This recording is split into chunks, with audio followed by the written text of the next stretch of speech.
Hear the hunger in my voice. They used to tell me to speak up. The problem wasn't what I was saying, they couldn't keep up. Instead of moving around with some patience, they tried to speed up. It got colder than a bitter bitch, found me a way to heat up. What's a favor for a favor if we all didn't make it? Kept it 100 with everybody, but they just won't change. I ain't get caught up in the hype, cause I ain't feel like I made it. Couldn't picture me here now, but here's your moment to frame it. And I ain't never understand that self-entitlement spirit. I felt your vibe, I don't wanna get near it. Before I made the appearance, I took a second, took a look in the mirror. This God, Lord, the only thing that I fear. Y'all got me fucked up. It's all passion, it's tradition, it ain't fashion. It's no action, they make threats and it's still passive. I think massive, no response, that's still tact. Y'all should quit rapping. Cheap shots, I'm cinematic. I ain't average, I'm an overthrow fanatic. How I go, you lose and win like asthmatic. I got first, that's automatic. I'm the best in my division. In the ghetto like the pigeons, in the hood like the engine. You a bird for that chicken. I don't fake split decisions cause my mind made up, nigga. We in the end of time, but my time ain't up. Now when I was young and running wild and wide-eyed like a cabbage patch, I had to get it as vivid. Adapt into my habitat. It's certain shit I won't do, certain shit you can't prove. My shit sound like a payday, yours like more when the rent. If I had $1 for every dime you counted, I would be broke. Watch it be close, got a better chance, boxing the go. And they know I'm raw, and they know the squad, and I'm feeling lost, still in charge. I don't make them follow, I follow the law. Standing tall like they on Mars. I just got a call from my bro, he behind the wall, he told me let it off. Niggas lying for some cat, I got a different line in me. Everybody intimidated, I got that guy in me. You can focus on them dimes, I'd rather keep my nine with me. Help me get this off the ground, just know you won't fly with me now. I'm trying to make the news. I ain't playing by the rules. I've been trying to play it cool, but that ain't gonna be the lesson. Y'all out here looking like fools. Home with the truth. I ain't never had to choose. I'm trying to get beamed up, man. Y'all trying to make the news. I ain't playing by the rules. I've been trying to play it cool, but that ain't gonna pay the bill. Y'all out here looking like fools. Home of the truth. Y'all ain't never had to choose. Trying to get beamed up, man. Y'all trying to make the news. I ain't playing by the rules. I've been trying to play it cool, but that ain't gonna pay the bill. Y'all out here looking like fools. Home of the truth. Y'all ain't never had to choose. Trying to get beamed up.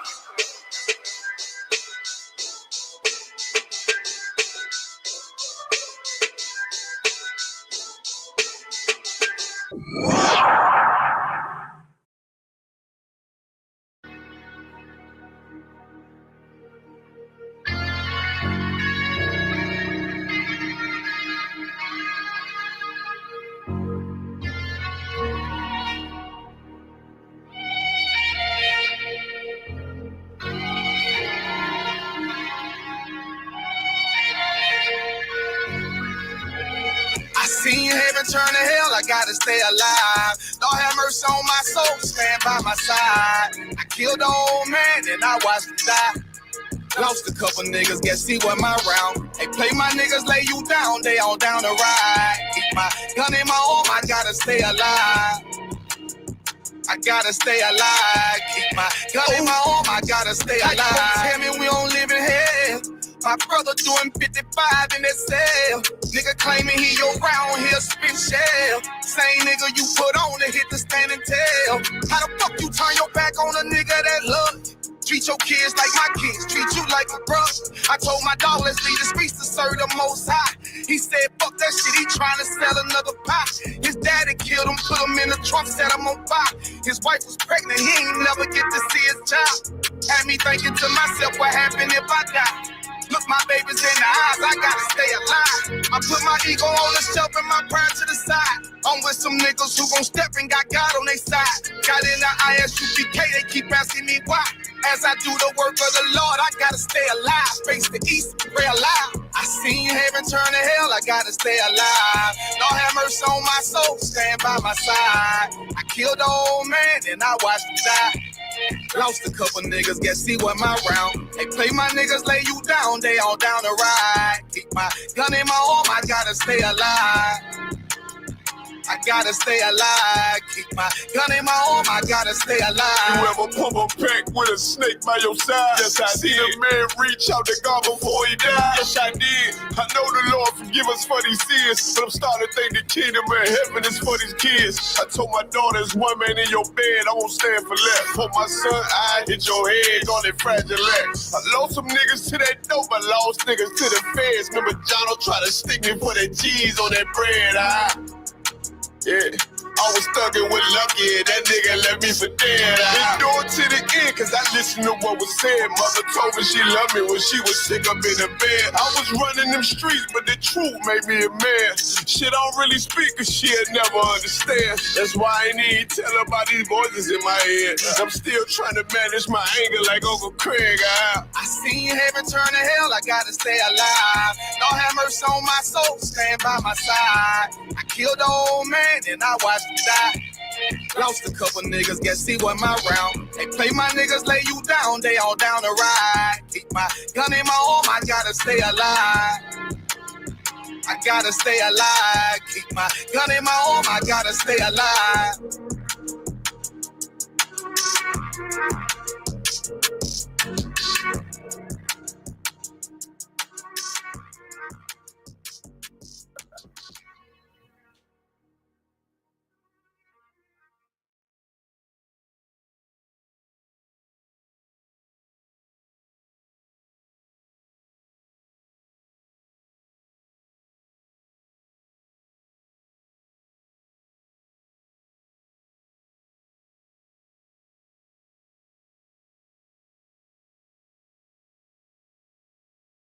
Nigga try to save his life like he's scared of death. I got Hellstar on my body, bitch, I'm heaven sent.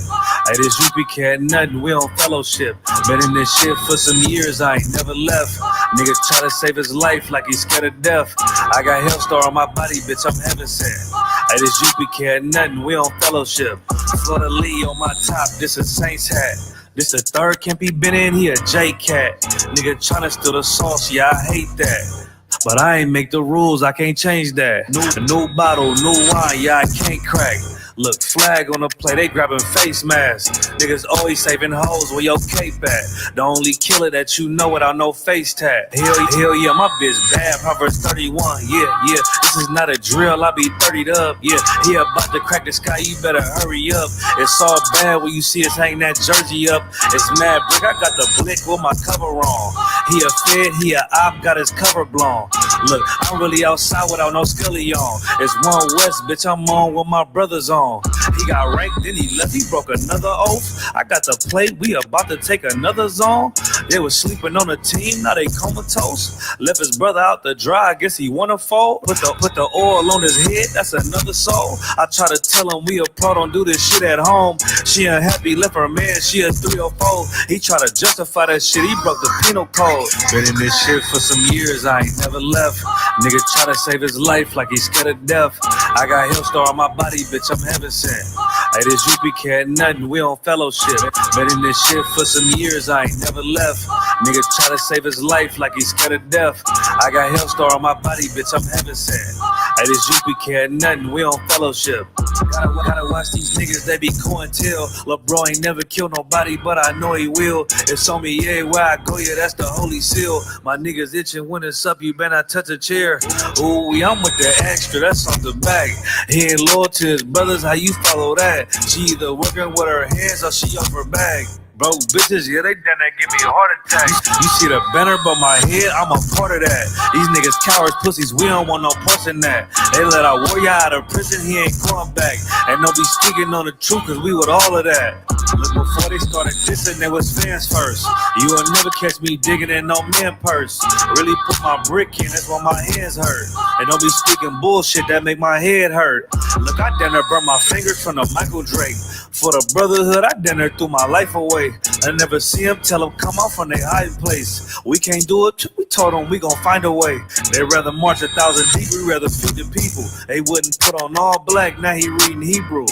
UPK the standard if you speak on Hebrew. Don't think they solid, get with them niggas just gon' leave you. Been in this shit for some years, I ain't never left. Nigga try to save his life like he's scared of death. I got Hellstar on my body, bitch, I'm heaven sent. Hey, this UPK ain't nothing, we on fellowship. Been in this shit for some years, I ain't never left. Niggas try to save his life like he's scared of death. I got Hellstar on my body, bitch, I'm heaven sent. Hey, this UPK ain't nothing, we on fellowship. Ooh, 27 Club. All right, gang, let's really nail it this time. Here we go. A 1, a 2, a 1, 2, 3, 4. Been in this shit for some years, I ain't never left.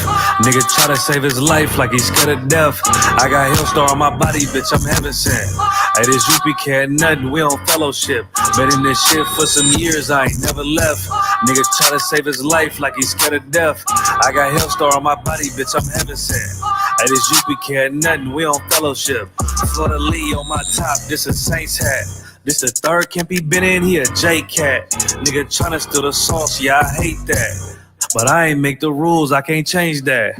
New bottle, new wine, yeah, I can't crack. Look, flag on the play, they grabbing face masks. Niggas always saving hoes where your cape at. The only killer that you know without no face tag. Hell yeah, my bitch bad, Proverbs 31. Yeah, this is not a drill, I be 30'd up. Yeah, he about to crack the sky, you better hurry up. It's all bad when you see us hang that jersey up. It's mad brick, I got the blick with my cover on. He a fed, he a op, got his cover blown. Look, I'm really outside without no skilly on. It's One West, bitch, I'm on with my brothers on. He got ranked, then he left, he broke another oath. I got the plate, we about to take another zone.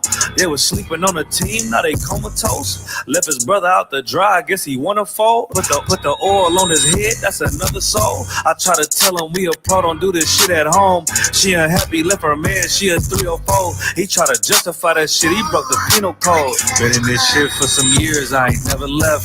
Nigga try to save his life like he's scared of death. I got Hellstar on my body, bitch, I'm heaven sent. Hey, this UPK nothing, we on fellowship. Been in this shit for some years, I ain't never left. Nigga try to save his life like he's scared of death. I got Hellstar on my body, bitch, I'm heaven sent. Hey, this UPK nothing, we on fellowship. Gotta watch these niggas, they be cointel. LeBron ain't never killed nobody, but I know he will. It's on me, yeah, where I go, yeah, that's the holy seal. My niggas itching when it's up, you better not touch a chair. Ooh, I'm with the extra, that's off the back. He ain't loyal to his brothers, how you follow that? She either working with her hands or she off her bag. Broke bitches, yeah, they done that, give me a heart attack. You see the banner, but my head, I'm a part of that. These niggas cowards, pussies, we don't want no parts in that. They let our warrior out of prison, he ain't going back. And no be speaking on the truth, cause we with all of that. Look, before they started dissing, they was fans first. You will never catch me digging in no man purse. Really put my brick in, that's why my hands hurt. And don't be speaking bullshit, that make my head hurt. Look, I done burn my fingers from the Michael Drake. For the brotherhood, I done threw my life away. I never see him, tell them come out from their hiding place. We can't do it, we told them we gon' find a way. They rather march 1,000 deep, we rather feed the people. They wouldn't put on all black, now he reading Hebrew. UPK the standard if you speak on Hebrew. Don't think they solid, get with them niggas just gon' leave you. Been in this shit for some years, I ain't never left. Nigga try to save his life like he's scared of death. I got Hellstar on my body, bitch, I'm heaven sent. Hey, this UPK nothing, we on fellowship. Been in this shit for some years, I ain't never left. Nigga try to save his life like he's scared of death. I got Hellstar on my body, bitch, I'm heaven sent. Hey, this UPK nothing, we on fellowship.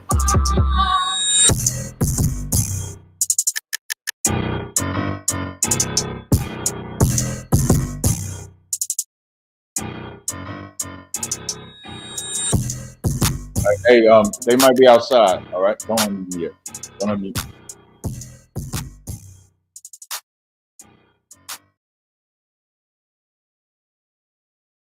You're gonna mute me now. Let's clap it up, clap it up, clap it up for the class. Clap it up for the class. Hey, shout out to Not Desire. That's his song. That's for all you traders that lead One West, man. There's a lot of people. You know, shout out to this is gonna be funny. But shout out to Zabak from House of Israel. He said that ISUPK are the HNICs of One West, and he was right.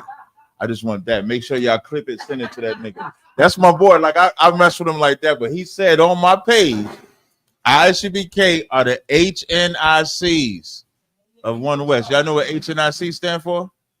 Y'all just are. You know what it stand for? Say it. Say it. Head nigga in charge. Yeah, head nigga in charge. Yeah. As we should be. Good. What prompted him to say that? Because I put up my post that said only ISUPK is the only One West. Commander Jenny Honda is the only one stayed, and we still here. So he commented on there, and you know what's crazy? And he commented, you know, Captain Taiwo is married to his cousin. So I told him, I said, you might as well come on in. And like, what you waiting on? But he did. Good. Wasn't that? I appreciate it. Was it that same thing you told Gorilla Hebrew years ago? Listen, man, brother, Gorilla Hebrew is like saying that name. I don't know how you I don't know how you say that, brother. That brother's name there. Lord be with him. And like I said on my Facebook post, Gorilla Hebrew is wicked as hell, and so is them bitches. Them bitches is just as evil as him, because I don't know a righteous woman that would do what they did with him. That ain't in the Bible. What I've seen in the Bible, when a woman does wickedness with the man, you know they both die together, right? That's in the Bible.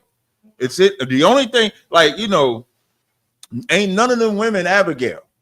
So all you bitches that was married to Gorilla Hebrew or still married, none of y'all are Abigail because you're telling the story. You're more like Malcolm X. You know why Malcolm X started telling on Elijah Muhammad? Who knows? Who knows? Okay. No, that ain't why he told. Y'all need a mic if y'all gonna answer. You better have it. You gonna grab the mic? You want to answer, right? Okay. If I may, sir, it was because he was told to be quiet. They would not reinstate him from his position. So you know what that means? The whole time Malcolm was allowed to talk.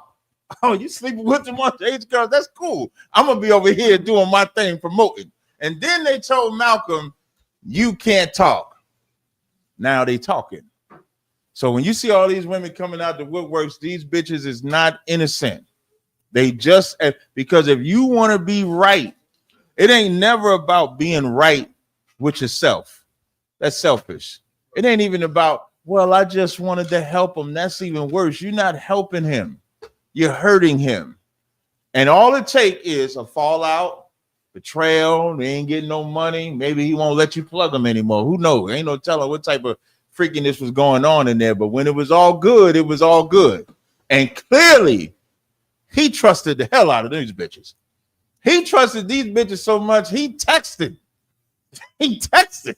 I mean, my God, the evidence is so astounding. Like, it's in a sense, it's shameful in a sense, because in some of the messages, one sister was like, well, I'm not calling none of these women sisters. They all bitches to me. One of them bitches was like, am I the only one plugging? You letting other people play? Like, she want to be the only one to dominate her.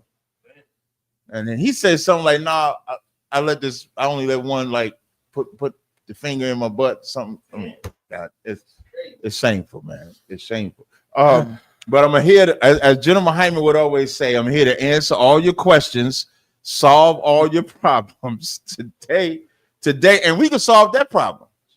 The only problem with solving that problem is that it cannot be something where you want to get help, but then you don't listen to the help. Cannot be that. But today's topic is our oppressor is shocked that we would fight back. Karmelo Anthony defended himself. That's today's title. And the reason why I picked this particular title and the whole shocked, because the normal way, what is the normal story? What is the normal story? What should have happened in this story? So for those that y'all familiar with the story. Okay, so Karmelo Anthony is a brother in California, a brother in Houston, high school teenager in school, good grades, the whole 9 yards. And then he says, and then as he's at a tent, now the story is he was not at his tent. So the white boy comes, tell him he got to move. Now there's rumors that he was a bully. The rumors of, so we'll take the rumors to the side. But as he's coming to him, Karmelo looks at it as a threat and say, watch what happens if you touch me. So the white boy touches him, he stabs him. The white boy dies. So now I'm gonna ask y'all, what would have been the normal way for this to happen? Sis? No, that's not the normal. Well, that's not completion of the norm. What is the normal way? Because that's not the normal way. Y'all desire. You got a normal way? You don't know a normal way. Anybody? When you say the normal way, what you mean by that? What is the normal way when black people interact with white people in this fashion? What is the normal way? Oh, the normal thing will be. Put my damn phone on here, man. But go ahead. The normal thing would be for them to submit to the will of of the oppressor. Right. The normal way would have been for Karmelo to get up out his chair, go about his business. Karmelo was sick of that. So we're going to get into that, and I'm going to show you why white people were shocked and why we're shocked at when we see black people stand up to this oppressor, why it's so shocking to us and white people. We'll get into that. But for now, I'll take any questions that you have. Of course, if you got any questions, you want to type your questions in the chat. What zones do we have today in here? We got Florida with us. Let's get Florida in hand. We got Florida up in the building. Let's give them a hand. You know what I'm saying? Who else we got? We got Dallas. We got Dallas. Big up to Dallas. I know Dallas and Florida. If y'all want to say something, you can chime in at any time. Of course, we got any questions in the room? Any questions? We got questions online? We got one question online. I've seen a couple. You might want to scroll up because there was a brother that typed in questions before class started. I saw. I must have missed those. Yeah, it was in Acts. I think he had a question on Acts something. I'll check it for you. Yeah, if you go all the way up to the top, it was like Acts something. So I'll look for those. This brother asked, Salaki, sir, can I get a general breakdown of Hebrews 2:14? Good. Hebrews chapter 2, verse 14. Mm-hmm. For as much then as the children are partakers of flesh and blood, he also himself likewise took part of the same, that through death he might destroy him that had the power of death, that is the devil. So he want a general breakdown on what this is, what this is talking about. You got to go up. We could break it down outright. So read it from the top again. Khan, Hebrews chapter 2, verse 14. For as much then as the children are partakers. I'm sorry. Go to read verse 9 in the same chapter. Verse 9. But we see Jesus, who was made. You can say Yahweh. But we see Yahushua, who was made a little lower than the angels for the suffering of death, crowned with glory, honor. So we know what that means. Christ, born down here, just like you and I, crowned with glory and honor, because he suffered and endured unto death, which is what you got to think about in these days and time. Like, Christ died on purpose. You trying not to die. But in order to not die, you have to live according to the commandments, which is different. Like, Christ came here knowing, can you imagine, like, his life was predestined, you might as well say. He knew when he was going to die, how he was going to die. He knew who was going to betray him. He knew all of that and did it anyway. Still obeyed. When you think about it, if you know you're going to die, you ever saw that? There was a song I was just listening to called 24 Hours to Live by Mace and the Locks. You ever heard that song, 24 Hours to Live? Just think, where would you go? What would you do? And in this song, 24 hours, because they knew they had 24 hours to live, they talking about all the things they're going to do because they know they're going to die in them 24 hours. None of it was righteous. None of it.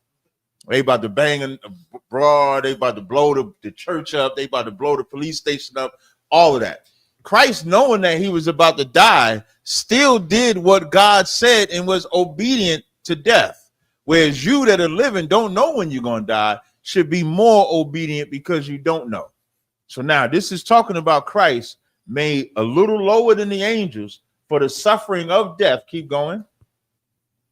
That he, by the grace of God, should taste death for every man. That he should take, like, he's taking the death for all of us. Like, he died for your sins. He didn't die for his sins because he didn't commit no sins. But we committed sin, so he died for the taste of death for every man. Keep going. I'm sorry. So now that's so you can understand when we read 14, what it's talk about in 14. So now read 14. Khan, verse 14. For as much then as the children are partakers of flesh and blood. So now as we are born of flesh and blood, or we are born in this earthly body, keep going. He also himself likewise took part of the same. And it is so important to understand him taking part of the same, because right now, I think tomorrow is Good Friday. Right. I talked to my daughter before I did this class, and at school they got her Easter egg hunt. First thing I said was, you know, that's not real. She said, yeah, I know, Daddy. That's just what they did at the school. Now, tomorrow is Good Friday, so they having an Easter egg hunt And then tomorrow is Good Friday. You know why it's called Good Friday? Because they think it's good for Jesus to die so that they can keep sinning. They think it's like we look at Christ's death as I'm never going to sin again because he died for my sins. Right. Christians look at it like I can sin because that nigga died for me. Just think about that. I can continue to be wicked, and it's good that Jesus died so I can stay being wicked because I don't have to keep the law. That's what they're saying. So now it says that we were likewise partakers of the same. Keep going. That through death he might destroy him that had the power of death, that is the devil. Now, the devil is you. The devil ain't just the demon that convinces you, because the demon does not take your hand and make you commit the sin. The thought comes in your head. Like James, the first chapter says, let no man say when he is tempted, I'm tempted of God. But every temptation comes with your thought. Now, the more you listen to that thought, the more sin is conceived, and then you act on it. So without Christ, we couldn't go to the Most High without paying for what we did. And so that's the death that Christ tasted for us. Read 15. Verse 15. And delivered them who through fear of death were all their lifetime subject to bondage. You were always subjected to the debt that you owed. It's damn near like, imagine if you owe somebody money. Every time you see him, you know what you're trying to do? You're trying to avoid him because you ain't got the money, especially if he a bully.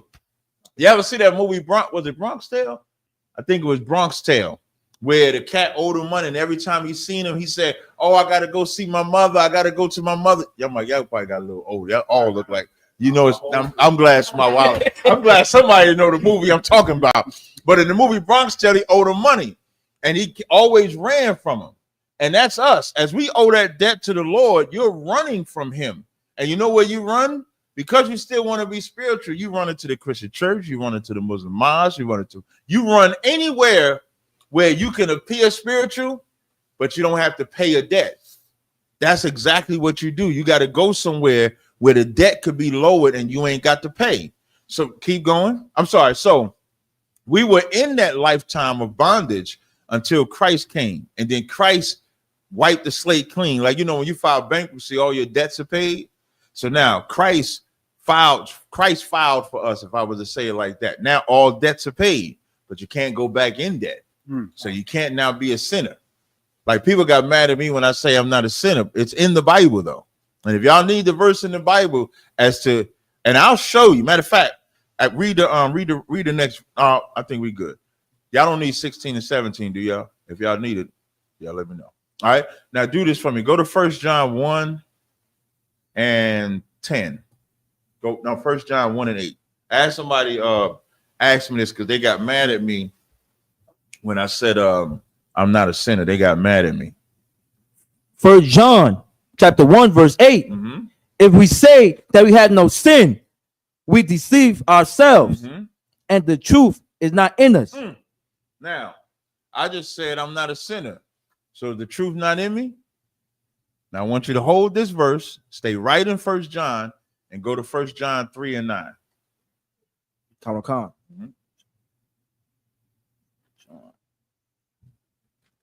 For John, I'll come right back to this one, but read that. 1 John chapter 3 verse 9. Whosoever is born of God do not commit sin. Now go back to 1 John 1 and 8.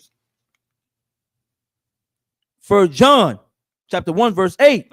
If we say that we have no sin, we deceive ourselves. So how can you be born of God and not be a sinner? But then if you say you don't have no sin, we deceive ourselves. How are you going to answer that? Is there two mics or still only one mic? There's really one mic. All right, sister, you want to answer? The other one, it works, but it got kind of like a reverb. Okay. Come on, sis. By following the law, statutes, and commandments. Okay, that's not answering the question, though. The question I'm asking is, one verse says, if we follow God, we have no sin. The other verse says, the same writer says, if we say we have no sin, we deceive ourselves. So how do you explain it? It's like it, sir. It's talking about the past sins that you committed. Exactly. That's what 1 John 1 and 8 is talking about. That's important. Like, You can't walk through them doors and you say I'm an innocent man. You can't do that. When you walk in them doors, you are a sinner. And then as you learning to obey God, learning what it is to do, what it is not to do, what's a sin, what's not a sin. Now, if God is in you, then you don't have sin. So 1 John 1:8-10 is talking about when you start, when you repent. 1 John 3:9 is like, now I'm living for Christ. I'm living for the Most High. That's what that's talking about. All right. I'll take the next question. Con. Quick one. Did you find that question that brother had? I did. Huh? You want that one? Yeah, because that was first. He asked it first. Brother says, Shalom, Yahweh Shmi Al-Shabrakatah. Troopers of Carwan from Dallas, Texas. Salakia Adawan is Acts 18:13. What's the law that he broke? All right. Let's read it.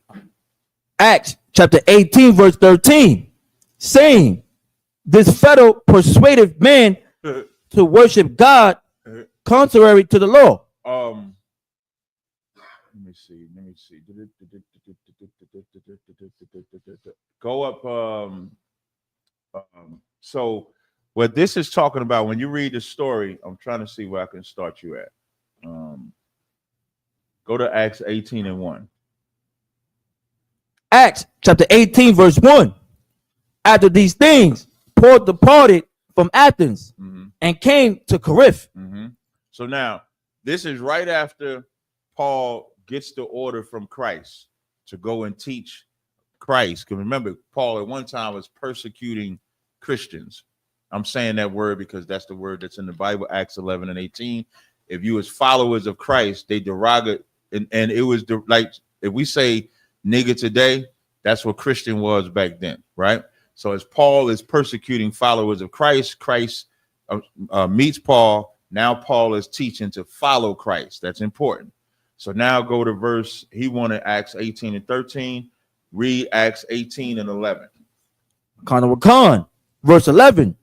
And he continued there 1 year and 6 months, teaching the word of God among them. So now as Paul is teaching the word of the Most High, what else is he teaching? He's teaching about Christ. He's teaching about Yahweh Shai at the same time. Read verse 12. Verse 12. And when Galileo was the deputy of Achaia, the Jews made insurrection with one accord against Paul and brought him to the judgment seat. Now here we go. Here's one of the first of many battles that Paul and the disciples had. They bringing him and causing the insurrection. Read the next verse. Verse 13, saying, this fellow persuaded man to worship God contrary to the law. What is the contrary to the law? Because that's his question. What were they saying that he was doing contrary to the law? That's the question that he's asking. Anybody know? I gave y'all the answers. I broke it down. Sis? No. What the question is, what was Paul doing contrary to the law? It's like he was persecuting the people that was following Christ. No, because he stopped doing that. He's teaching about Christ. So what are they saying he's doing contrary to the law? With Gentiles? Nah, they ain't, this ain't 2025, so they don't even, it's all Israel.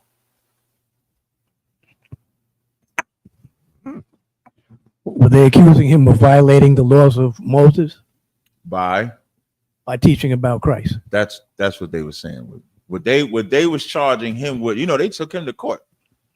They took him to court, said punch him in the face because he said he lived earnestly towards the Most High.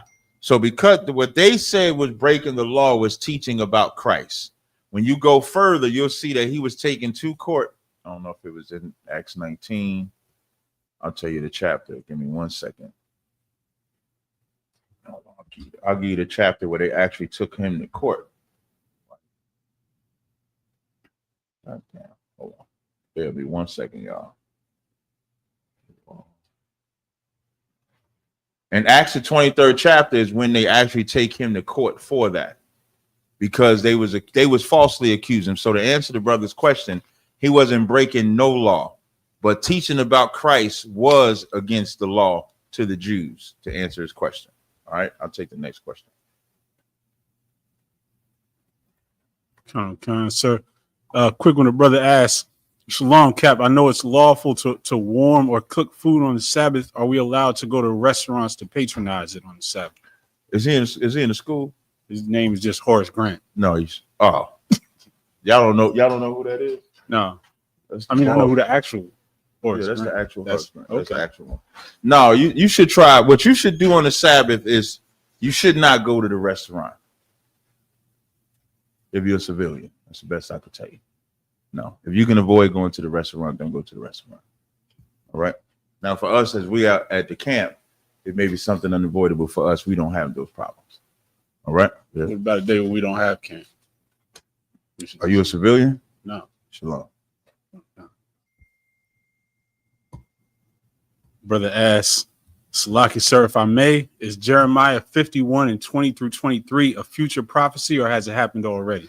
Say that one more time. Is Jeremiah 51? Let's read it. Jeremiah chapter 51, verse 20. Thou art my battle axe and weapons of war. Uh-huh. For with thee would I break in pieces the nation. No, that has not happened yet. Did we beat any nations into pieces yet? No, that has not happened yet. No, we have not. There has not come a time yet. Like Jeremiah 16 and 16, when it says, behold, I will send for many fishers and they were fishmen. That's the state that we're in right now. Now, the latter part of that verse says, behold, I will send for many hunters and we will hunt men, which will go right in conjunction with Jeremiah 51. That has not happened yet. No. Good. You say who? Most time, correct. We beat the hell out of the French. Right. And then the French, where's Haiti at now? In turmoil. Shalom. Kawakat. Next question. Another brother followed up on that and asked, why would someone ask if they can go to a restaurant when it clearly says no buying and selling? I don't even know why you read that. I wanted to. I figured you might want to. No, that's for cross the line. You're supposed to. That's for cross. You're supposed to be here. You know? I'll take the next question. Also, Tabazar says, Shalom, how about Shem Yahshua? Can I get a breakdown of Hebrews 12 and 2 through 4? Hebrews 12, 2 through 4. Let's get it. Hebrews chapter 12, verse 2. Looking unto Jesus. Start at verse 1. Verse 1. Wherefore, seeing we also are compassed about with so great a cloud of witnesses, let us lay aside every weight and the sin which doeth so easily beset us, and let us run with patience the race that is set before us. So now, what is this talking about? When it's talking about letting aside every weight, that's every burden. Like, it's a lot of times brothers come in here, sisters come in here, you have great burdens of, one of the greatest burdens is not even believing that you're forgiven for your past life. There's a lifestyle that somebody has done or endured that when they come into the truth, the memory of that burden makes it hard to move forward. Like, especially if a woman was a whore, if a cat sold drugs, it was real good at it and saw what it did to the community. If you unalived somebody, if you stole, whatever it is that you've done, sometimes that can be a heavy burden where you can never get over it. Then when you come into the truth and you start finding out all the things that you love to do that was evil, that weight can be heavy. So now what it's saying, you got to let aside every weight and the sin which does so easily beset us, which can so easily push you back. And then let us run with the patience. Let us run with the patience the race set before us. The race set before you is like, it's not for the weak, but you can run it. Like, if you want to master anything, I don't know nobody that wants to be like a bum or a hobo. You want to be good at something. It could be your job. It could be women. It could be gym. It could be a video. Whatever it is that you want to be good at, you know what it takes to be good at that one thing. So now the truth is supposed to be that one thing, and you start off as a race. As I think about second Ezra, I think it's second Ezra is the 7th or 8th chapter when it says the kingdom is like a great place, which there's one narrow road. On the right is fire, on the left is water. So narrow that only one can go at a time. Now, if it was given to you without having to go through the trial to get it, you wouldn't even appreciate it. That's why you notice a lot of rich kids be spoiled as hell. They call them like spoiled brats. They waste away the money because they don't know the value of hard work that their parents did to get it because they didn't go through it themselves. So we all go through something now so that you can endure this race. Now, if you don't set aside the weight of your past life, if you don't set aside them sins, that lust that you have, do you have to blow that rod knowing you got a man? Do you have to sleep with that man's woman? Do you have to get high? Do you have to sell drugs? Do you have to do any of those things? No, you don't. Not if you love the Most High like you say you do. Now, if you're just a sinner that's gonna take it up the ass, I can't. I'll be trying not to say no, but it's just such a wicked thing. Or are you gonna be a woman that your man tells you to put it in my behind and you're gonna do it? Or are you gonna set aside the weight? Are you gonna set aside the sin? Keep reading. Verse 2. Looking unto Jesus, the author and finisher of our faith. Now, why is they calling him the author and finisher? The author, because he gave us the blueprint. He gave us the spirit. All of them law, everything is focused and centered around the law. He gave us the blueprint of spirit to how to keep it. He suffered temptation. He did it all, and he finished the job. So now if he can, you know what's even heavier? The Father started the job that he finished. The Father sent him to die. Can you imagine the Father taking his best son, his best worker, and then unaliving him so that you can live, That's what the Father did, and that's what the Son did. So now Yahushua is the author and finisher of our faith. Keep going. Khan, who for the joy that was set before him endured the cross, despising the shame, and is set down at the right hand of the throne of God. So if he can endure the betrayal, if he could endure, like we get brothers and sisters to follow us, we ain't raised nobody from the dead. We ain't made no blind see. Now spiritually we've done that, but he literally made a man see. He fed on multiple occasions people with fish and bread multiple times. They were sending people down the house so that he could touch and heal them, and all of them niggas betrayed him, except the 12. Can you imagine that? Can you imagine that type of betrayal? And he still endured that to the cross, despised the shame, which is why, like, the mindset that you got to have, especially if you in here, is you can't worry about what people say outside of here. You really can't. Like, I don't care what nobody says outside of here. What Ashaya Allah says to me matters more than the president, than any imam, than anybody, because he's in here. And so you got to just, like, if they, whatever they want to say about the school, you got to endure it, because we are under what the earth should see.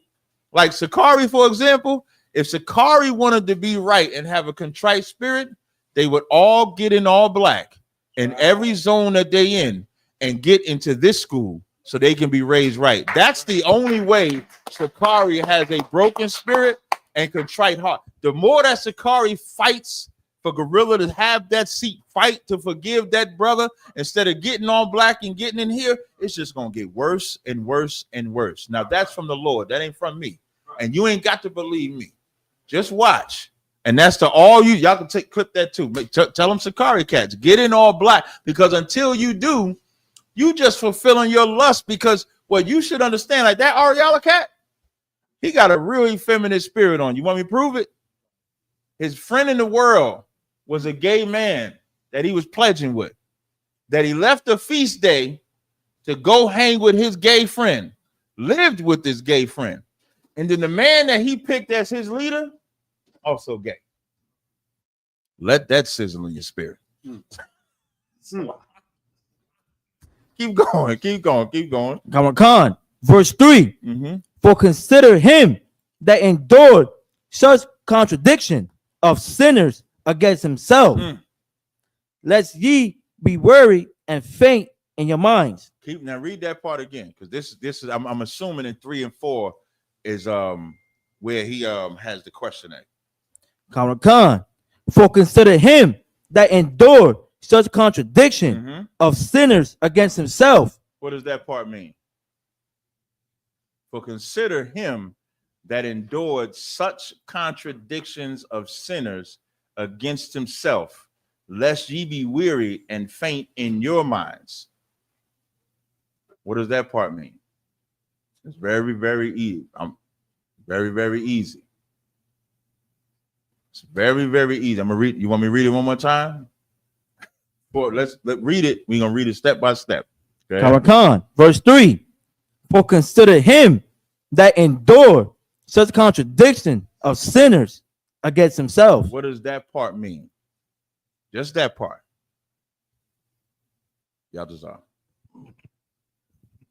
So like basically he suffered at the hand of sinners for no damn reason.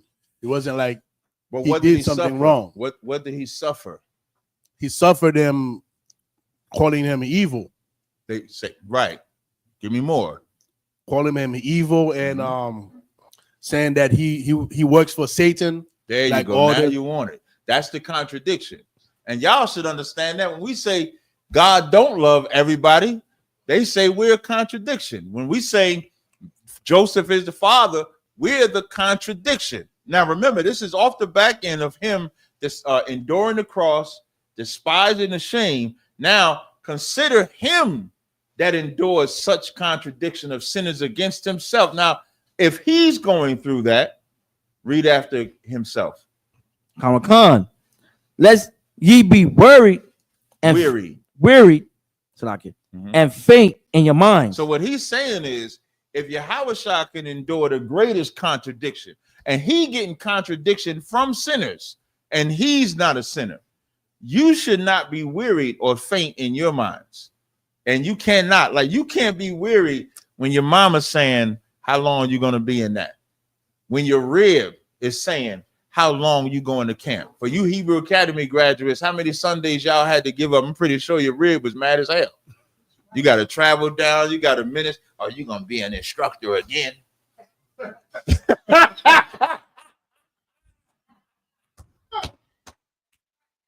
You got to endure that. You can't be weary. Y'all got to get up 6 in the morning to get down to Philly to train. You running up and down hills, running laps, doing every push-up known to man. Listen, you got to endure your brother making a mistake in Hebrew Academy so you don't cuss him out for doing all the push-ups you doing. Can you imagine it's the same brother messing up and you doing all them damn push-ups and then you looking at, Tazaryach, you keep fucking up, man. I gotta keep doing the push-up. You endure. Listen, you can't be weary or faint in your mind with being in this truth. And a lot of men and women do. A lot of men and women be in this truth because it's cool. They might look at the fringes. They might look at the garments. They see the brothers marching. They might think, oh, I can get more than one woman. All of those things make the truth look like it's cool. It becomes a fad or becomes a fade. And then you endure for a time and then you're gone. Because if you join the truth for a man, you're going to lead the truth. I'm going to just tell you. You join the truth for a woman, you're going to lead the truth. You join the truth for rank, you are not staying in this truth at all. Because once you don't, if you join the truth for rank, you ain't never even going to get it. You know how many brothers I know when I used to sit bored? You know how many brothers I know used to have a rank demon? We call it a rank demon. They have, because they think that at this point, I remember when I was a young man, y'all, first of all, I want to tell you, y'all spoiled. Y'all didn't grow up like me. Like if New York ever want to know why it takes so long to get a rank raise, because of how I was raised. Like we didn't get a rank raise so easily. Like I ain't get my first rank raise for maybe like 2 years, something like that. But in your brain, you be thinking, oh, I wish somebody was in the car with me with this brother thought he should get a rank raise because he got a permit every week. But that's what brothers think. I remember I'm thinking, okay, well, I'm doing this, maybe I'm gonna get a rank raise. And you be thinking at this major council, you're getting the rank raise. And then you don't get the rank raise, and it's like, what do you do? And if you join to get that rank raise, you will not be in here because you're gonna get disappointed. If you join for a woman and you don't get that woman, you're gonna leave because you're gonna be disappointed. If you join for that man, and that man was beautiful, made you smile, and he was your everything. You know when he stopped being your everything? Who knows? Yadazar. I know Yadazar. I know Yadazar. When do you stop being your everything? When you get that third rib. When you get that third rib. Listen, when that woman is that new rib, oh, that woman is everything. And you know what starts settling in that woman's mind? Damn, he's so fine. And you know he's gonna get another one. And then they call themselves a paying for it, and then you get another one. And if you join the truth for that man, you'll leave because you won't look at him as yours. So that verse is saying, be wearied and lest ye be wearied and faint in your minds. You cannot be in this truth for anything other than the love of the Most High, the love of our King Christ. You start there. Then you get the brotherhood. Then you get the sisterhood. You keeping these commandments, but it can't be for something tangible that can disappear. You was gonna say something, Yadazar? I was gonna say also, I don't want the children, having the peer pressure at school. Oh yeah, everybody is doing something, and then they gotta come home and they can celebrate Christmas. They can do all the things that society says normal. That's a hard battle too. Them kids will put pressure on you. Let your little girl come home and she crying because she ain't get the Barbie doll she wanted, and she see her girlfriends come back from Christmas recess. Daddy, they got all their gifts and shit. If you weak and weary, you'll find a reason to get that Barbie doll. You'll find a reason to try to make it up to her instead of just telling her Santa Claus is not real. Their parents bought it. Instead of just telling the truth. Read the next verse. Khan, verse 4. He hath not yet resisted unto blood, striving against sin. Now, when it says ye have not resisted unto blood, striving against sin, what does that part mean?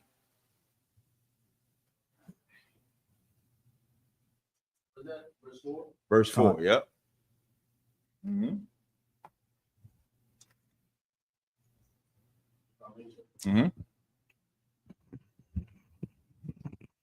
Ye have not yet resisted unto blood, meaning that you haven't resisted facing death.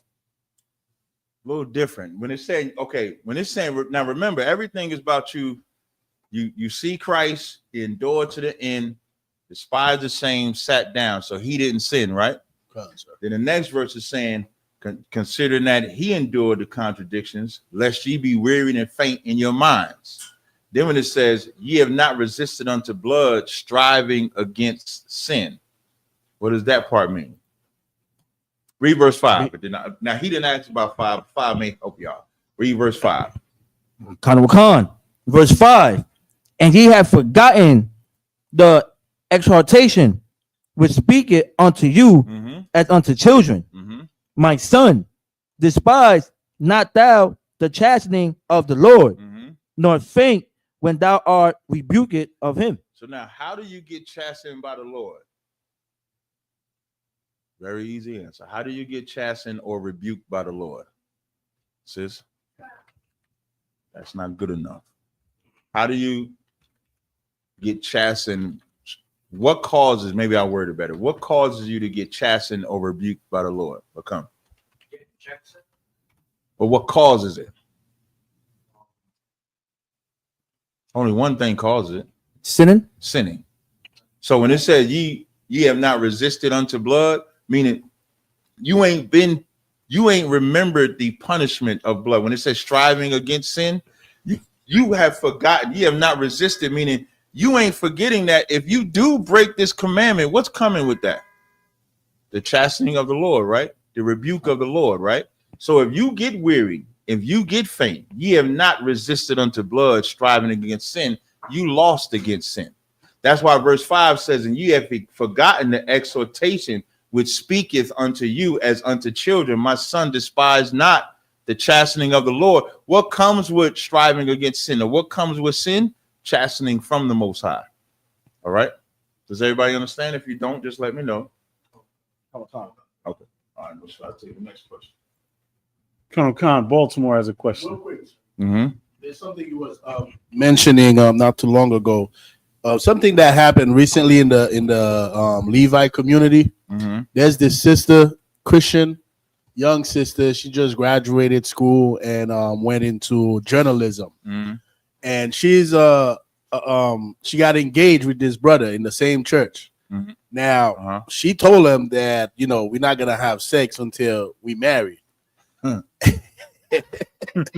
Right. So then he was having doubt about her and was watching her for a while until he got the password to her phone. When he went to her phone, out of one, I mean, she's like a whole porn star out there. Good Lord. Getting by some brother. So he said, the brother intelligent? Or was the brother? Well, the brother is what we would call like a vagabond in Haiti. Smoking weed, like we would call the one that she was sleeping with, right? Right. And then the one that she didn't want to sleep with, it was a good, clean, wholesome cat, right? Right. The church, the church boy. That lets you know women want thugs. Now let me stop. That's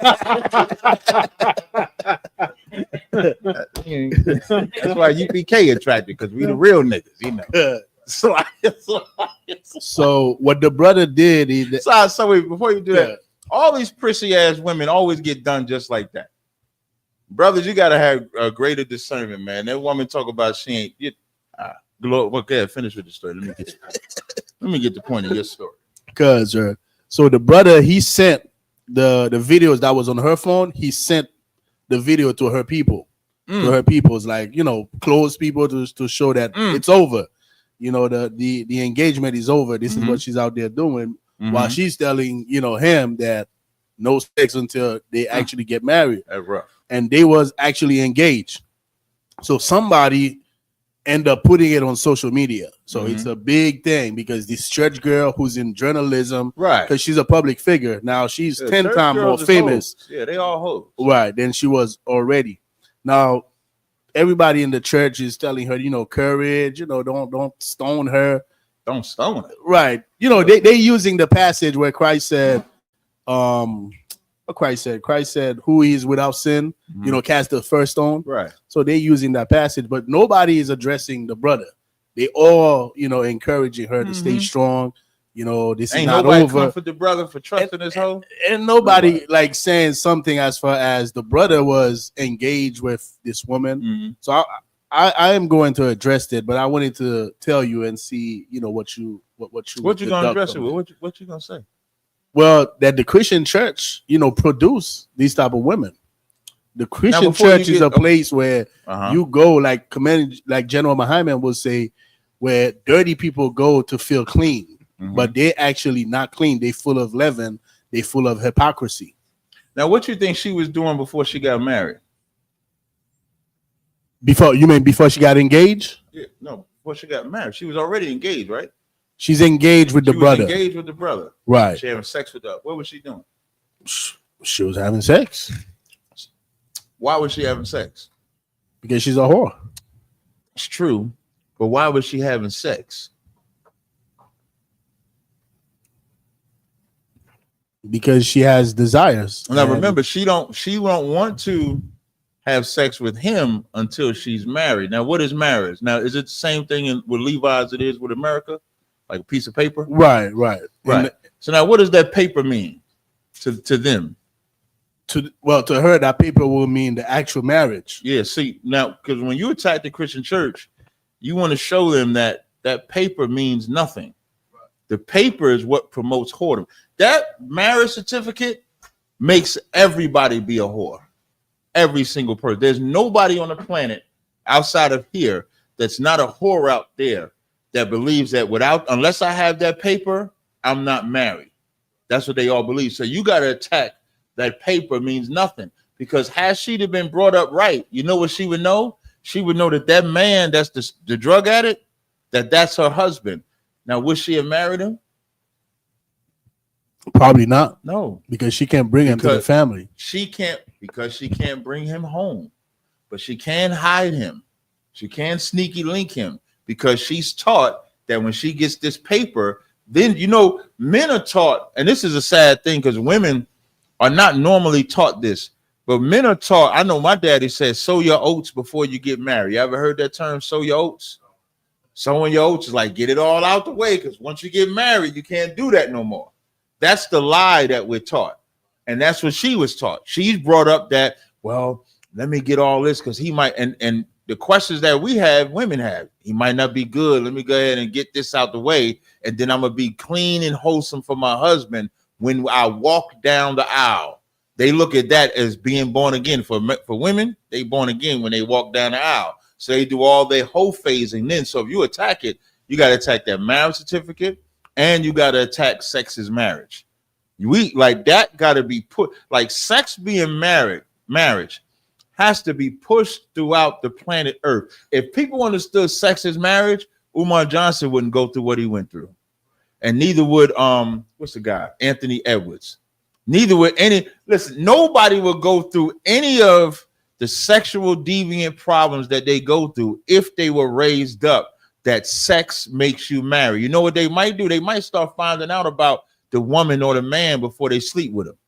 But we're not taught that. We're taught that you're allowed to have free sex, that's not fornication until you get married. So I would attack it like that. All right, I'll take the next question. Quick shout out to Captain Mo Quad in the comments said, stop that shalom garbage. The correct way to say peace in ancient Hebrew is shalom. That's the Midwest monster. I'll take the next question. Baltimore has a question. Go ahead. They on the screen. All right. What's going on, Baltimore? Hey, shalom on the wall. Y'all got a question? So if I could, can I get a breakdown on Revelation chapter 5, verse 3? Like my question is really in like when it say the man it say the man under the earth. It don't say the man under the earth, but it reference under the earth. I'm just trying to figure out what is under the earth. Let's read it. So you want me to read it? This is Revelation chapter 5, verse 3. And no man in heaven, nor in earth, neither under the earth, was able to open the book, neither to look thereon. Was there a man in heaven? What kind? No, that's not the point. That's why I asked you like that. When it's saying, and no man in heaven nor on earth, neither under the earth was able to open it, you know, Christians would say, see, it's niggas under there burning in hell. That's not the point of what this verse is saying. All this saying, when it's saying no man in heaven, because now here's how you know. Was there a man in heaven that could open it? Lie. There wasn't? Oh, yeah, we talking about Yahweh Shah, right? That's a man, right? He's in heaven, right? So now, when it says no man in heaven, nor on earth, nor under the earth was able to open the book, and whether you go up high, whether you go up low, there was nobody to actually open the book. Under the earth is just like what I was about to say, putting what is it term? 5 on 10? Is that how they say it? 5 on 10. It's like doubling down on how there was nobody to actually open the book. That's the point. That's all that it's talking about. All right. Most high Christ. All right. In the comments, brother asked for a breakdown of Ecclesiasticus 30 and 9. He's wanting some clarity on the meaning of what it says about playing with our children. Playing with our children? Count.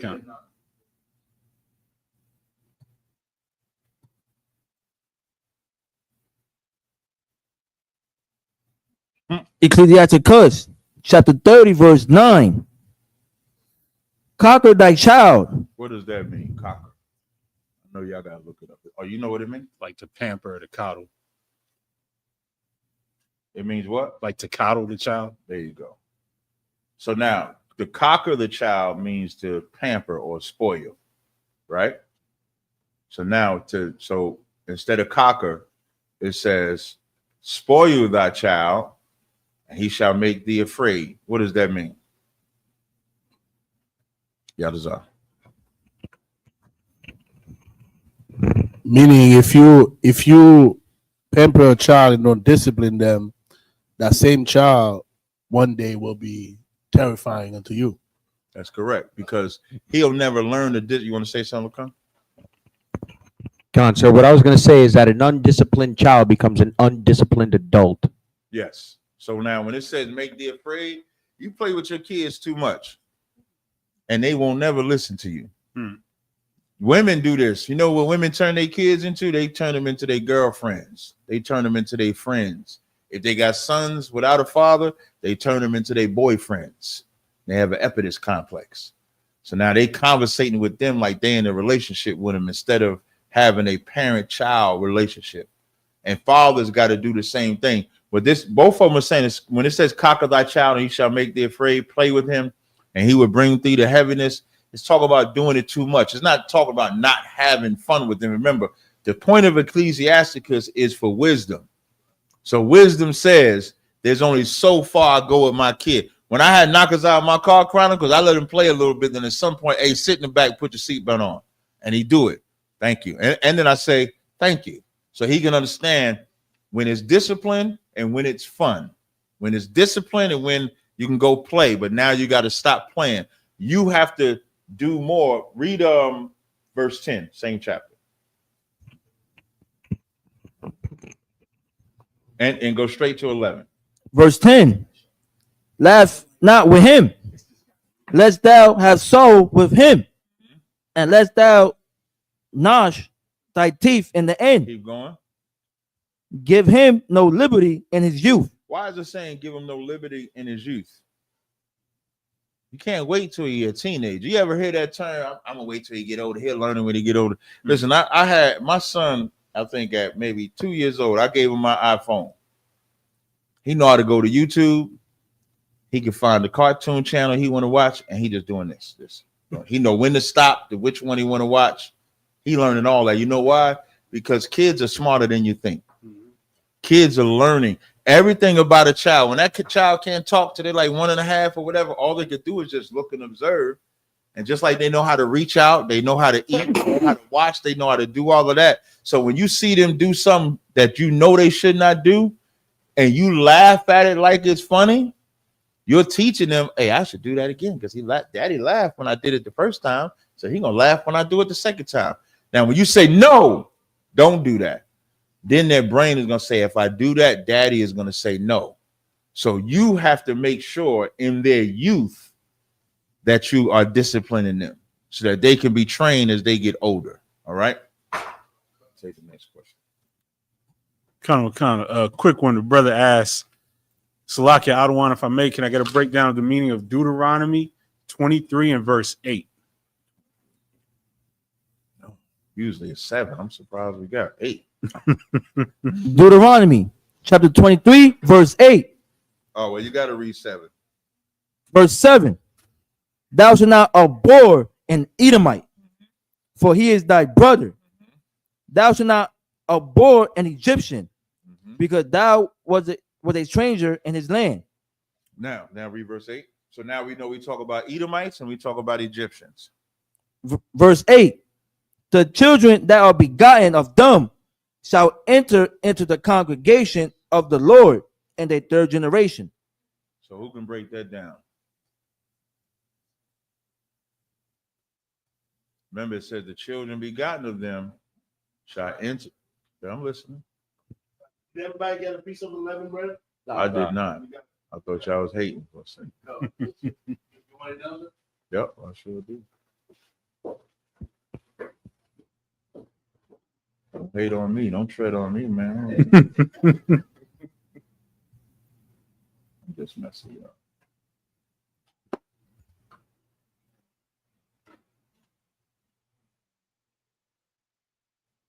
Is that like saying if Israelites took wives from them? That's exactly what it's talking about. It is not talking about an Edomite, an actual Edomite. It's not saying that this white couple have a white kid, have a white kid, have a white kid, and then that generation of that white couple can come into the congregation. That's not what it's talking about. What it's talking about is when I was gonna say something crazy, but when the Israelite man has a child with one of them, they can't come in until the third generation. That's what it's talking about. So let's say if a brother marries a white woman and has that kid would have to have a child with an Israelite because he's an Israelite. Would have to have a child with an Israelite woman, would have to have a child with an Israelite woman, have to have a child with Israel, and then they can come into the congregation. That's what that's talking about. I'm gonna say it one more time so y'all can understand. This is not saying white people can come into the or Egyptians can come into the congregation in the third generation. This is saying an Israelite that has a child by an Egyptian or an Edomite, that child cannot come in into that family line. So the house of Tazaryach could not come into the congregation to the third generation if I slept with an Egyptian. That's what that's saying. All right. Who made the unleavened bread? I really prepared it on Friday. Most High in Christ. Give Yadazar and his rib. That house of Yadazar. Good job, bro. Appreciate it. All right. I'll take the next question. Come on, sir. Brother asks what the significance of the garment is in Christ's wedding parable of Matthew 22 and 11 through 13. Hope to watch this. Let's read. Is that Matthew 22? Matthew 22 and 11 through 13. Matthew 22 and verse 11. And when the king came in to see the guests, he saw there a man which had not on a wedding garment. And he said unto him, Friend, how camest thou in hither not having a wedding garment? Mm-hmm. And he was speechless. Go up. So now, for this one to understand this, you got to go read verse 2. Verse 2. Mm-hmm. The kingdom of heaven is like unto a certain king, Mm-hmm. which made a marriage for his son, Mm-hmm. and sent forth his servants to call them that were bidden to the wedding, and they would not come. So, of course, the son of Jehoshaphat, the people coming to the wedding should have been the Sadducees and Pharisees, but they would not come because they did not want to dress appropriately, even though they were dressed, because they sat in Moses' seat. Now, keep going. Again, he sent forth other servants, saying, Tell them which are bidden, Behold, I have prepared my dinner. My oxen and my fatlings are killed. Oh, good food. And all things are ready. Read verse 5. I'm going to skip you just so we can get down to it. But they made light of it and went their ways, one to the farm, another to his merchandise. So now they tended to what mattered to them, which is what the Sadducees and Pharisees did. They tended, what mattered to them was fulfilling their own bellies, taking care of their own work. They didn't give a damn at all about the king. Now, read verse 8. Then saith he to his servants, The wedding is ready, but they which were bidden were not worthy. So now, but they which were bidden, they was not worthy to come in here. And the Pharisees and Sadducees was not worthy. Read the next verse. Go ye therefore into the highways, and as many as ye shall find, bid to the marriage. And that's what ISUPK does. We go to the highways, and as many as ye find, bid them to the marriage. Go ahead. So those servants went out into the highways and gathered together all as many as they found, both bad and good. And the wedding was furnished with guests. Now, why does it say both bad and good? Why does it say that? Yadazar? When he says both bad and good, it's because when Yahushua taught his disciples to go to the 12 tribes of Israel, a lot of the Israelites were lost, following after Roman custom. They were in Ephes, that city. So they were not following the law, statutes, and commandments. Right. So these Israelites will be considered bad. Right. And here's something else. When y'all out there teaching, when y'all see the whosoever and all of you, make sure you understand that is always about respect of persons. That's always about respecting the rich, not respecting the poor. It's always like that. Israel has always been like that. They've always respected the rich and they never cared about the poor. So the bad and good is that too, because a lot of us judge our good and bad off of rich and poor. You'll applaud, you'll feel sad for R. Kelly in jail as a pedophile, but the average cat that's in jail for pedophile, you want him in jail. You want R. Kelly out. Why? So you can buy his records and sing his song and go to his concert. The cat that is not R. Kelly, you don't care about him. So the good and the bad is respect of persons as well. Keep going. So Salakia. And then when the king came in to see the guests, he saw there a man which had not on a wedding garment. Keep going. And he saith unto him, Friend, how camest thou in hither not having a wedding garment? And he was speechless. Go ahead. Then said the king to the servants, Bind him hand and foot and take him away. and cast him into outer darkness. There shall be weeping and gnashing of teeth. Now, what is the garment, ladies and gentlemen? And it is not them garments y'all had at the Passover, even though they was fly. Sis, give her a hand. She got that one right. That's the garment. When the king comes and sees you to get dressed, he expects to see your culture on his culture on you. That's the dressing. That's what. And get Isaiah 52. Get Isaiah 52, and I think it's the first verse. Might be. Get Isaiah 52 and 1. Awake, awake! Put on thy strength, O Zion. Put on thy beautiful garments. Put on thy beautiful garments, O Jerusalem. O Jerusalem. Go ahead. The holy city. For henceforth there shall no more come into thee the uncircumcised and the unclean. So when you come into this truth, you can't come into this truth and remain uncircumcised and remain unclean. You got to come in this truth on fire for the Most High and putting on a beautiful garment. Read verse 2. Shake thyself from the dust. The dust is that low state that we all was in before we came into the truth. You got to shake all that off. You got to shake all that off. Read after that. And sit down. No, read after that. Arise. Arise and sit down, meaning sit in it. You ever say, I got to sit in this? Get comfortable in these garments. Don't be ashamed to be an Israelite, because if you ain't dressed right when the king come, you're getting thrown out. So the significance of the garment in that parable is that's our culture. That's the law, statutes, the commandments. That's everything that comes with being an Israelite. All right. I'll take the next question. Let me know when it's like 8:30. Con. Brother asks, can the captain do a brief breakdown of Acts 2 and 44 through 47? What type of living and economic system did those first group of believers practice? Is it still alive today? Oh, it's for sure alive. Acts chapter 2, verse 44. And all that believed were together and had all things common. Did y'all see that this weekend? Last week I saw. Read that part again. Con. And all that believed were together and had all things common. What y'all saw at the Passover week, like we call it the Passover. We know it wasn't just one day. Passover was Saturday. But when we say the Passover, it's a weekly festival. And what you're seeing is a fruition, is a completion of us consistently having all things in common. That's what you're seeing. You're seeing families come together, children, mothers, brothers, sisters. Some of us ain't seen each other in a year, but we on one accord. And that whole week is the proof of that accord. The sacrifices that brothers and sisters made. Sisters-in-law, I know a sister posted, she lost to slavery over the Passover. But that family being on one accord and having all things common meant that much to her. Keep going. Verse 45.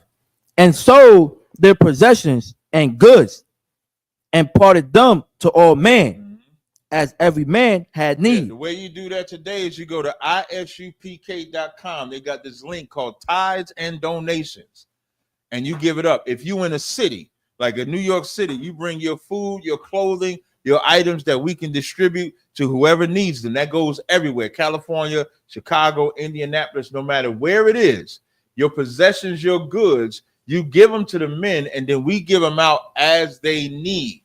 That's what we do in here. Keep going. Verse 46.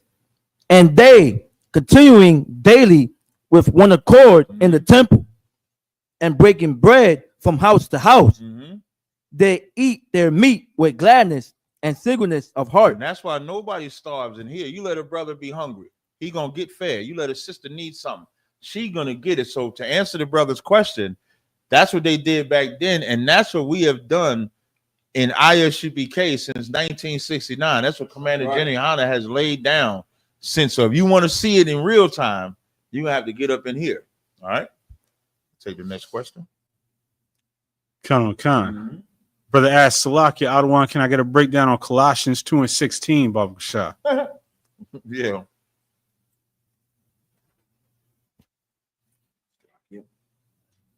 Colossians chapter 2, verse 16. That's to let no man judge you or something. Come on. Or you go up. Let's start at 12. Colossians chapter 2, verse 12. Buried with him in baptism, wherein also ye are risen with him through the faith of the operation of. So now, as you buried with him, as you buried with him in baptism. Now, this is specifically, this subject here is specific, and it's going to tell you as we read. This is specifically about everything you didn't do as an Israelite because you didn't know that you were supposed to do it. That's this subject. So when it's saying buried with him in baptism, you are risen with him through the faith and the operation of God who hath raised him from the dead. Keep going. Verse 13. And you being dead in your sins and the uncircumcision of your flesh, right, have he quickened together with him, having forgiven you all trespasses. All your trespasses here is talk about everything that you were supposed to do as an Israelite, as far as keeping the law, statutes, and commandments, all died with you. So it's not just talk about adultery, pork, lying. It's also talk about them Passovers you didn't keep, the Day of Atonement you didn't keep, any feast day that you didn't keep. It's talking about that too. Keep going. Verse 14. Blotting out the handwriting of ordinances that was against us. And what was against us was when you go to court, like if you go to court today for speeding, you get pulled over, they say you was doing 90 and a 70. This is what the penalty is. This is what you have to pay. So when it says blotting out the handwriting of the ordinances that was against us, it's talking about blotting out. You committed adultery, this is what happens. You slept with this white woman, this is what happens. You did this, this is what happens. It's blotted out all of those ordinances that was against us and was contrary to us, because we wouldn't be able to come back. But Christ nailed that to the cross. You know, the Christians believe he nailed everything to the cross. But what he nailed to the cross is everything, every ordinance that would have been against you. Now, before we continue, is it against you if you commit it after you've been born again? Is it against you, sis? Yes, it is. It's against you, meaning you don't have a license to sin. That's what Christians believe. Christians believe that because it says he nailed it to the cross, it's just to the cross. It's never on me, no matter how many times I commit a sin. It's not on me. Keep going. Which was contrary to us, and took it out of the way, nailing it to his cross. Now you can read 16. Verse 16. Let no man therefore judge you in meat or in drink or in respect of an holy day or of the new moon or of the Sabbath days. So now the reason why that's there when it says let no man judge you, because normally if you didn't keep a Passover, you could be cut off. You didn't keep the Sabbath, you could be cut off. So now the reason why nobody can judge you for what you didn't do is because Christ nailed the judgment to the cross. But now once you nail it and you repent, you got to keep that Passover. You got to keep them feast days. You got to keep them Sabbath days. That's what that's talking about. All right. I'll take the next question. A quick one. The brother asked, when it comes to marriage, is exchanging rings okay? If not, does Israel have any cultural thing to represent marriage? Yeah, I mean, rings, first of all, rings is not even ancient. Rings is something that when they wanted to make money in America, if somebody look up when they started incorporating rings, they didn't, that rings is like a new thing. What I mean by new thing from American terms, as far as can you do it? If you want to have a ceremony of marriage, you can have a ceremony of marriage if you want to. The only ring on my finger is this shield. That's it. Just this shit. I'm not putting the ring on my finger. It's not pagan, sir. The ring thing, being on a certain finger. Yeah, it don't have to be on. Yeah, it don't have to be on this finger. But if you wanted to get your woman a gift because you want to get her a gift, that's not unlawful.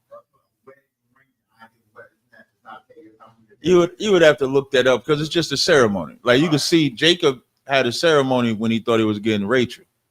He ended up getting Leah, but he didn't have a ceremony for Leah. So the ceremony and presents and gifts and stuff like that. If you want to buy your woman a ring, it's not unlawful to buy a ring.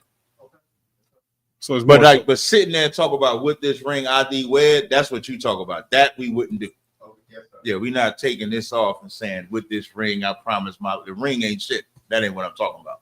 I'm just talking about if she says she want a ring and you want to get a ring because it's pretty, then you can get a ring because it's pretty. But the whole ceremony and giving her rings, and me personally, you shouldn't rush to do that. Just me, because when a woman wants the ring, you got to weigh that out in the spirit too. And I'm glad you said this, Shmawa, because spiritually, that woman that wants a wedding ring, she's still American. She's extremely American, because they ain't nowhere in the Bible that they bought a ring. So the only reason you want the ring is because it's American. Now it's jewelry, so the woman might say, "No, I just want it because it looks good." Well, we're gonna get it 6 years from now or something, since all it is look good. Take this bracelet or something like that. Get her something different if it's just about something that look good. But you got to weigh it out in the spirit if you want to do it. The ceremony itself is not unlawful. Hazahab. You can. What I was asking you? Can. Yeah. This is from weddingshopinc.com. It wasn't until World War II that men started wearing wedding bands to remind them of their wives back home. It was also a way to show their commitment. Come on, sir. Yeah. It was also a way to show their commitment to their wives while overseas. Yeah. Now, you know what that is. Their wives didn't want them having sex with nobody else.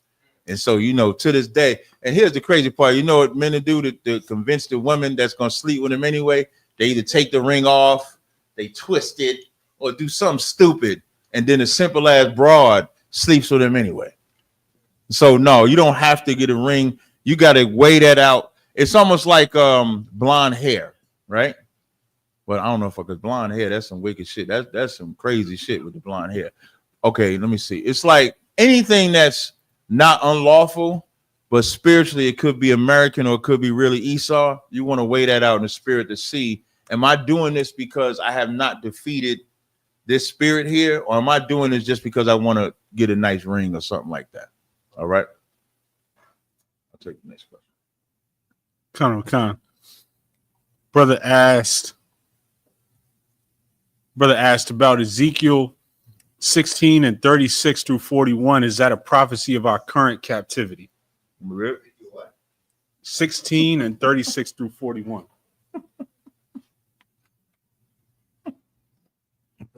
All right. Ezekiel chapter 16, verse 36. Thus said the Lord God, because thy filthiness was poured out, and thy nakedness discovered through thy whoredoms with thy lovers, and with all the idols of thy abomination, and by the blood of thy children which thou didst give unto them. This is Israel back then, and this is Israel now. Israel loves whoredom, whether it's the vagina they love, the rod they love, or the pagan worship they love, like them wedding rings we was just talking about. Because they love that, they will give up and give in to that. And every woman will fight for a reason to have a ring. Every brother will fight a reason. It was Palm Sunday, was last week, right? Everybody will fight for a reason to have a palm. Everybody will fight for a reason to celebrate Christmas and say it's about the kids. So that's this captivity. That's before we get into captivity, because we get into captivity from doing this. All right. I'll take one more question, then I'm gonna try to finish all that time. Go ahead. It's from Google AI. Got this from a couple websites. All right. The ancient Egyptians believed in the vena amoris, which is the vein of love on the fourth finger of the left hand. Wait, say that one more time. Ancient Egyptians believed in the vena amoris, which means the vein of love on the fourth finger of the left hand. So when they put it on the fourth finger, that's for Venus. But you saw it's Venus? They say Venus. Vena is to say vein. Vena. Oh, okay. Yeah, and amoris is to say love. Vein of love. Then I would say no. You should not get the ring. The ceremony is okay. That ring, it'd be hard pressed. Yeah, it'd be hard. It'd be hard pressed for the ring. It'd be hard pressed. You ask my ribs about rings. I tell you, Lord be with you. I'll take the next question. A brother asks, can you explain Galatians 3 and 19 through 25? Please, much respect. Galatians chapter 3, verse 19. Wherefore then serveth the law. It was added because of transgression. Till the seed should come to whom the promise was made. What does that mean? Wherefore then serveth the law. What does that mean, serveth the law? Read 18. Khan, verse 18. For if the inheritance be of the law, it is no more of promise. Slocky, read 17. Verse 17. And this I say, that the covenant that was confirmed before of God and Christ, the law which was 430 years after, cannot disannul that it should make the promise of none effect. Now, what does that mean? What law is it talking about? Sis? No. Y'all deserve? If I may, sir, it's talking about the law that the Israelites broke, the law, statutes, and commandments of God. Not good enough. That's partly correct, but that's not good enough. Because in verse 18 it says, "For inheritance be by the law, it is of no more promise. But God gave it to Abraham by promise." Now, quick yes or no, y'all all agree that the law was here before we came out of Egypt, right? Come. Okay, so the law that was 430 years later cannot disannul. What is that law? Become? Salaki, so would that be the law of circumcision? No.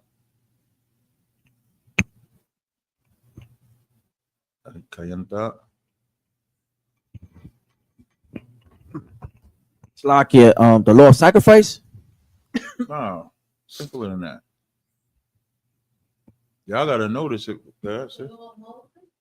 No. It's just the punishments of the law. That's all. Punishments. Remember, so when it says, "For if the inheritance by law," it would be, I'm sorry. I want to show y'all a verse. I'm mad I did the music. When it talks about the law, right? If it became by law, did we break the law? Then would we have a covenant with God if it was based on the law? We would not. That's why he's saying read verse 18. Verse 18. For if the inheritance be of the law, it is no more of promise, but God gave it to Abraham by promise. Now read 19. Verse 19. Wherefore then serveth the law. It was added because of transgression. Are transgressions the law too? That's how you know that this law is talking about the punishments. So this law that was added, "Thou shalt not commit adultery," is a law. When you transgress it, now there's a punishment. So now what they were doing in Galatia, they were serving that. They wasn't actually, like in here, we serve not being adulterers. What they were doing back then is they were serving stoning the adulterer. It wasn't about teaching you how to not lust after this woman. It was only, I'm going to punish you or kill you if you sleep with this woman. But there was never a blueprint to stop lusting after a woman. Never a blueprint to stop cheating on your man or committing adultery with a man. It was never a blueprint on how to stop serving idols. It was only, if you break it, I'm going to punish you. That's what Paul is talking about here. So when it says by transgressions, read the rest of it. Khan. So the seed should come to whom the promise was made. Because without that promise from Abraham, Christ could not come here. That's the point that Paul is saying. What Paul is saying is that if it was based on the law, which we broke back in Jeremiah, Christ could not come here and redeem us because we broke it. But because of the promise that God made, no different than the promise that God made with David about Christ sitting on the throne. The Most High kept that promise because the throne that Christ sits on is David's throne. So the same way he kept that promise, he kept this promise with the children of Israel because of his promise to Abraham. So what he's saying is you can't punish people by the law and still retain God's grace of the old covenant. It's only through Christ that you can actually retain God's grace through the covenant. That's the point of that verse. If y'all need me to go further, we can go further, but don't say no and then get cut. So y'all need me to go further? Come on, sir. I knew somebody did. Keep going, brother. The water. And it was ordained by angels in the hand of a mediator. Go ahead. Verse 20. The mediator, of course, is talking about Christ. Go ahead. Now a mediator is not witness. Mm-hmm. You can see that, and I think in Hebrews, the first chapter, you can read that. Go ahead. Verse 20. Now a mediator is not a mediator of one, but God is one. Keep going. Verse 21. Is the law then against the promises of God? God forbid. Now, that's how you know that that's talking about keeping the law. And you got, when you read in Paul's letters, always remember the word law is always going to be either keeping the commandments or punishing somebody for breaking the commandments. And you got to know the difference when you're reading it. So now it says, is the law then against the promises of God? God forbid. Keep going. For if there had been a law given which could have given life, verily righteousness should have been by the law. Now, who can break that down and impress me? Go ahead, Yapazar. Go ahead. If I may, sir, what he's saying here is that, what verse was that? Is the law then against the promises? So I can sure try to get the exact. Yeah, it says, for if there had been a law given. Right. So if there had been a law given which could have given life, verily righteousness should have been by the law. So basically, I'll take this analogy that we use in the UPK. If let's say if there's a cop that could pull you over and give you a ticket, and there's a ticket that can make you stop speeding, then you exactly stopping to speed will be by this ticket. Yeah, he cheated. But good job.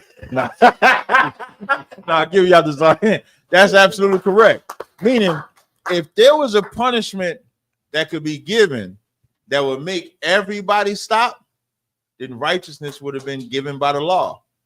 What makes the punisher not being here and Christ being the punisher, it takes away you being able to pay for your sin. You can't pay for your sin now. As opposed to, imagine like right now, you don't stop speeding because you got pulled. Who stopped speeding because they got pulled over? Nobody. You get multiple tickets. Now you're sitting with the lawyer trying to work it out with the DA prosecutor to make sure you don't get your license taken away. And then you know you're going to go speeding again. You're going to speed away from the courthouse. So now what the Most High did was he took that.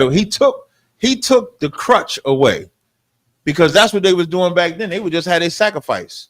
And as long as they were sacrificing, they felt they was, well, you know, it is in the law. So as long as I sacrifice this, I can do this. As long as I sacrifice, I'm straight. That's why when you'll see in the Old Testament, when it says bring no more sacrifices, he didn't want the sacrifices no more, because the sacrifice means you're guilty to the Most High. The sacrifice is not a good thing to the Most High. That's why Christ was only sacrificed once. Imagine if Christ had to keep getting sacrificed. He'd just be somewhere nailed, getting punished all damn day. But that's why that's not there, because your obedience without the crutch of a sacrifice shows the Most High that you fear him. Because the scriptures say the fear of the Lord is the beginning of his love. It don't say the love of the Lord is the beginning. The fear is the beginning. So that's why that verse says, if there had been a law that could have given life, righteousness would have been by the law. You need me to go further? Yeah. I just don't remember. How do Christians interpret that? I know they have a twisted way of. Oh, they tell you if there was a law that could have given life, righteousness would have been by the law. That's why we ain't got to keep it. Yeah, we ain't got to keep no law. The law don't bring you to life. Jesus brought you to life, and he nailed it to the cross. What he nailed to the cross? The law. What you gonna say, sis? You gotta hold the mic, sis. What? Oh, Jesus Christ! It's on, sis. Just It's just like when David was caught in his crime, and the prophet came and told him what he had done, but he didn't repent right away. He waited because he thought he never repented until the prophet came. Right. So then when he repented, that's when God said he wasn't going to kill him. But God still punished him, though. He punished him, but he didn't kill him. All right. Do you need any more? Okay, you're good. All right. Quick shout out to the super chat. It's 8:40. Okay, yeah. So I want to get into the subject of our oppressor is shocked that we should fight back, right? So I want to play. You got the videos I sent you? Come on, sir. Let me see which order I want you to do them in. So I sent Aishaya Allah some videos, right? The first video, do you got the one with the brother that got choked out in New York City? Come on, sir. Can you play? Get that one first. I want to show you some. So now, for those that don't know, Karmelo Anthony, young black man, intelligent. He got like a 3.7 GPA in college. Excuse me, high school. Athlete, runs track. Right now, he just got out on bail. His bail was $1 million because he unalived a white boy. The white boy came to the tent. Apparently, they saying Karmelo wasn't supposed to be in the tent. We don't know if that part is true. The white boy come to tell him to move up out the tent. Karmelo don't want to move up out the tent. As the white boy trying to be aggressive with him, Karmelo says, "If you touch me, watch what happens." And like every indignant white boy, he decides to touch him. Now, why do white people think they could do anything to black people? Who knows? Very simple, very easy. They just think they got authority. Yeah, because they've been doing it for years. For 500 years, as long as we've been in here. Like, I was doing this interview with Mark Lamont Hill. I said white people are inherently racist, right? This morning on Clubhouse, like 8-something in the morning, Wax sent me this text, hop in the room because they got a white girl in there. She mad because I'm saying they're inherently racist. And I'm telling them that they is. But what do you mean? I said, well, from a kid, they're taught to be racist. Go on my Instagram page real fast. Go on my Insta. I'm going to show y'all what I mean. Go on my Instagram page real fast. I'm going to show you right where to go. Scroll down. Scroll down, scroll down, scroll down. Keep going, keep going. You're gonna see like a little picture with a little kid. Let's see, keep going, wait, keep going. God damn, I post a lot. Come on, keep going. Is it that far down? Keep going. Let me see if it's keep going. I may have to look myself. Keep going. It ain't a picture of no, you must have passed it. Scroll up a little bit. I'm gonna show y'all something. I'm gonna show y'all what I mean by inherently racist. Keep going. No, keep going, keep going. Keep going. Do I gotta find it myself? What you looking for? When they was doing the doll test. They was recently doing a doll. No, you passed it. Let me see if I can find it. You're gonna see like a little white kid in there, right? I'm gonna see if I can find it quicker than you. Here, let's see. Bear with me 1 second, y'all. I got it. You got it? Nope. That's not it. No, that's when the little kid. Well, no, play that one first. Play that one. Play that one while we find. I love these little kids right here. Yeah. What? I love these little kids right here. These are some free little boys right here, boy. I will. I just sent him someplace. No, you gotta bring it back. You gotta bring it back so they can hear it. Like he have one side of the world, so they can hear exactly what he said he will to.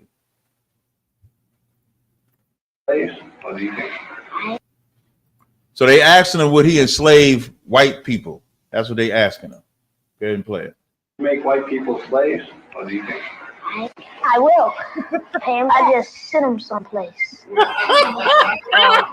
Like he had one side of the world and they had the other side, but just let them have a little piece of it. Say we build a big brick wall and say the same thing. What's that? That they have a little side and we build a big wall so they can never get over, and we have a big side. Why would you do that? And on the other end of it, so they won't get on our side. I mean, you think they just messed up or what? They be trapped. If they try to get over, we'll shoot them. Well, why would you do that? I mean, you think they deserve that? They deserve it. Yep. Why? Because they killed some of us. They chained some of us. They whipped some of us. Yeah. And they stabbed some of us. Yeah. They shot some of us. Just some of us. Now them are some good kids. Get them kids a hand. Damn right. Nah, that's all. I still can't find it. Okay, Quick so shout out to Malik for the $10 super chat. Nah. And did you hear, sir? They I think Hollywood saw this and say, "Damn, we need Superman. We need to start coming with some white superheroes." I'm listening. I'm mad as hell. I can't find this video. I think stuff like that. I remember when Elon Musk came in with the Doge, Mm-hmm. right? The government efficiency department, and they had a program to pay Arabs to play Sesame Street on TV, because that's the thing that was keeping them from, the young minds in Arabia to not, commit jihad in America. Say that. Break it down again. Say that again. Remember one time I'm about to email it to Commander you. Jehan was it Commander Jehan or Jim Hyman was talking about Sesame Street was to teach black kids and white kids to be tolerant of black children because of all of the colors of the people in the cartoon. Right. And then Elon Musk is like, I don't know why we got all these Sesame Street programs. We pay millions of dollars for Arabia, Saudi Arabia, to play these Sesame Street because it came from here. You know what I mean? To teach people to be tolerant of someone else who's not like you. Right. You know what I mean? That's why when you see, listen, every cartoon you see is to teach you to be tolerant. When you watch SpongeBob got a damn sponge, a crab, krill, an octopus, all of them living. They got a damn squirrel down there. All of them just living together to think that they kumbaya. But they're all gonna look at one like they're scum. And I'm gonna show you. Got the video yet? I want y'all to watch this video. When we say inherently racist, I want y'all to watch this. The ugly child. That one. Show me the dumb child. Dumb child. Right there. Okay, why is she the dumb child? You ain't gotta have me on the screen. For them to see. I don't have to do the ugly child. That one. Show me the dumb child. Dumb child. What? Okay, why is she the dumb child? Because she has black skin. Okay. Show me the bad child. Why is he the bad child? Because he's really dark. Show me the dumb child. Why is she the dumb child?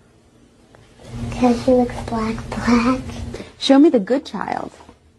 Now these are all white kids. Why is she the good child? So now we like to think that they only did the doll test back in the 50s. No, this is what I mean. When I say inherently racist, they didn't have to teach them who the ugly child was, who the dumb child was.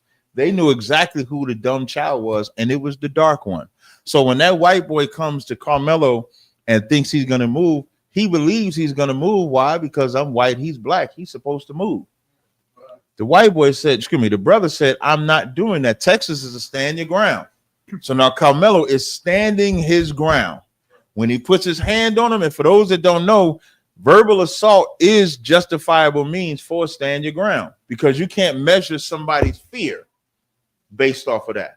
So even though it's not aggressive, like I'm gonna kill you or something like that, any verbal assault that brings about fear, you can make it self-defense. That's why even when they caught him, they asked, but they didn't catch him. He stayed there. And that's another thing to think about with this brother. He stayed after he stabbed him. Like if you and stand your ground is if you feel verbally attacked, you can defend yourself. And nobody can measure your fear. You can say, I was afraid of what he would do by his verbal assault. And you can defend yourself with verbal assault.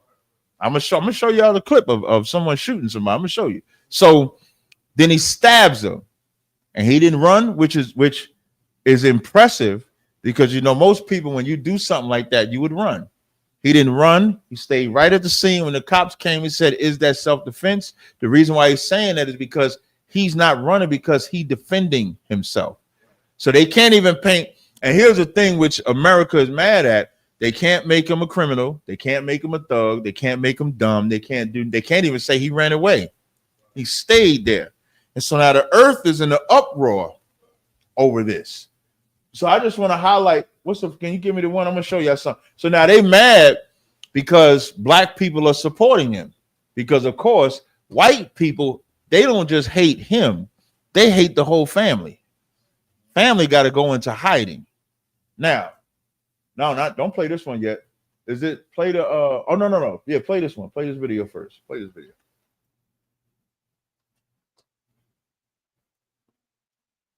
Put a threatening passenger in a chokehold on a New York subway has been acquitted in the man's death. This is Denny. 26-year-old Daniel Penny was cleared of choking this man to death, a black man to death. Go ahead. Criminally negligent homicide charges in the 2023 death. Now, because of the writing, y'all probably can't see. He's got this brother in a truck. Now, he's not a police officer. He's not a security guard. He's not none of that. New York don't have stand your ground rules. That guy in the subway station, I think he imitated Michael Jackson or something like that. He didn't do nothing to him, but yet he choked him to death and was acquitted. Now, who knows what his reward was for doing that? Who knows? Yeah, his reward. Not you. Nope, you can't answer.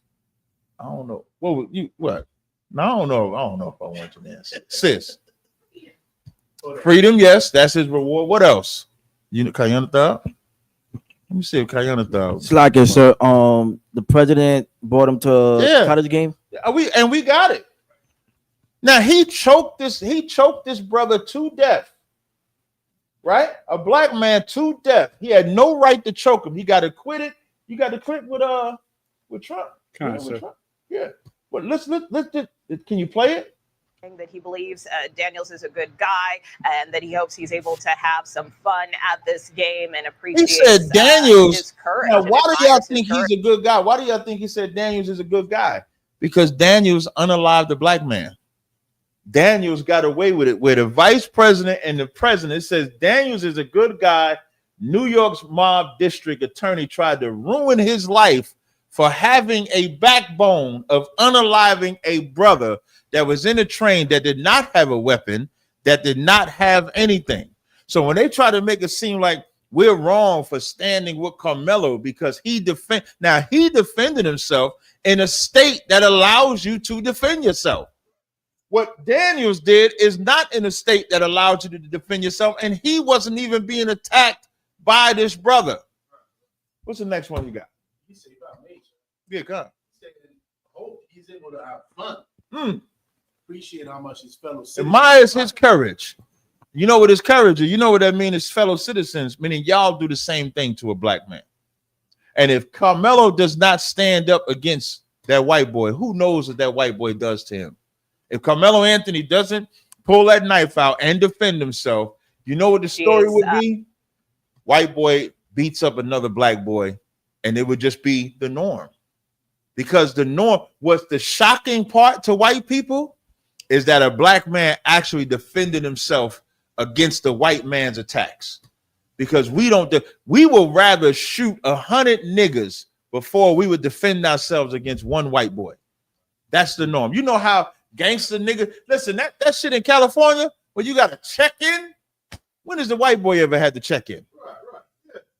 What white person flies into California and then got to check in with the gangs in California to be safe? He can't go to Roscoe's. Wait, no, a white boy could go to Roscoe's and get chicken and waffles. A brother got to make a phone call so niggas don't kill him. So that's the norm in America. So white people know that too. White people look at a black guy, oh, I'm just going to do what I want to you. And that white boy thought he was going to do what he wanted to Carmelo Anthony. But not that day. Carmelo said, I'm going to defend myself this day. And he had every right to defend himself. What else you got? Lead detective Kyle Rittenhouse. Now, Kyle Rittenhouse walked outside with the AR-15 and shot black people. Now, he was found innocent too. Play it. videos that are now critical in the case. Now, this is him. Jurors shown never before. People, Kyle Rittenhouse wasn't in danger. He also wasn't a police officer. He wasn't in the army. He wasn't security. He wasn't nothing. He just a white boy walking through the black neighborhood and shot black people. And he was found not guilty too. He shot white people. Shot white people too? No, I don't care who he just white people.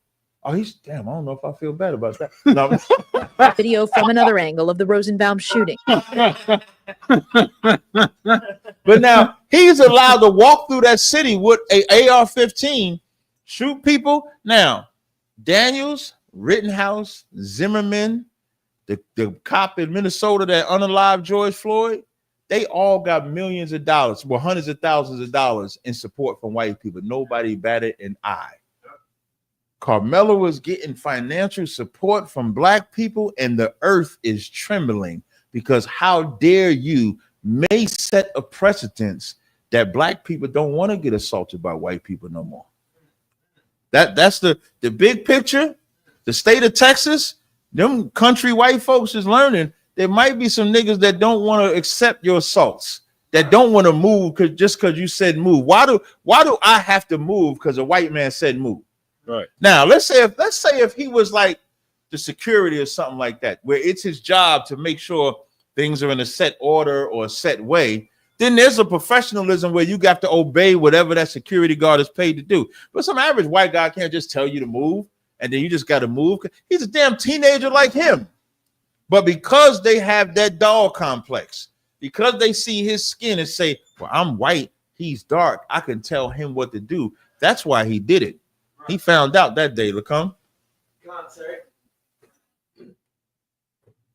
So that kind of reminds me of the incident about what's the brother's name? Aubrey something, who he was shot and killed for jogging in the neighborhood. Mm-hmm. He did nothing else. There's nothing else. Somebody get me Psalms 13:2. The scriptures I want you to give me Psalms 13:2 and Psalm 73:6. And Psalm 73:6. Who has 73:6? You got that video I sent you with in Virginia? Can you get that video? Kind of. In Virginia? Yeah, look at your email.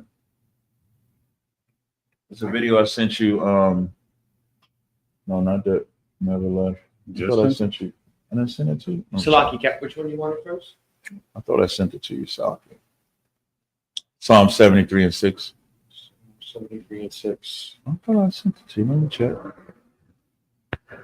The book of Psalms, chapter 73. Don't read it yet. I don't want to check and see. I thought The only thing I got left is the Alabama brawl.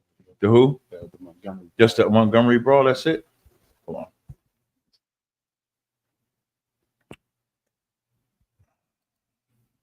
You can read the scripture, Salaki.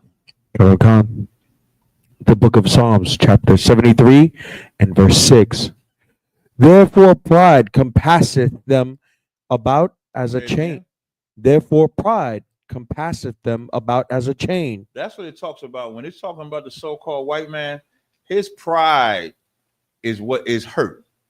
Like what Carmelo Anthony did, destroyed that white boy's pride, destroyed America's pride. I'm just seeing if I can you don't have wait, no, I can't do it that way. Let me save it first. It destroyed his pride. Keep going. Cattle Khan. Violence covereth them as a garment. Now, what does that mean when it says violence covereth them like a garment? Who could break that down? Asha? Asha? That's just what they rock every day. They just default to violence. That's it. When they talk of like America, when they try to make it seem like let me know if you get this email I'm sending.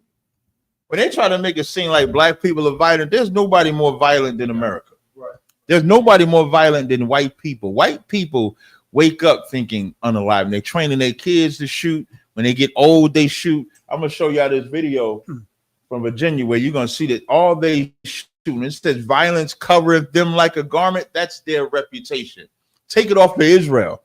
You name me what country they don't go in with violence. What country that they've ever been into, that they've ever set up a military base and it hasn't been through violence or bloodshed.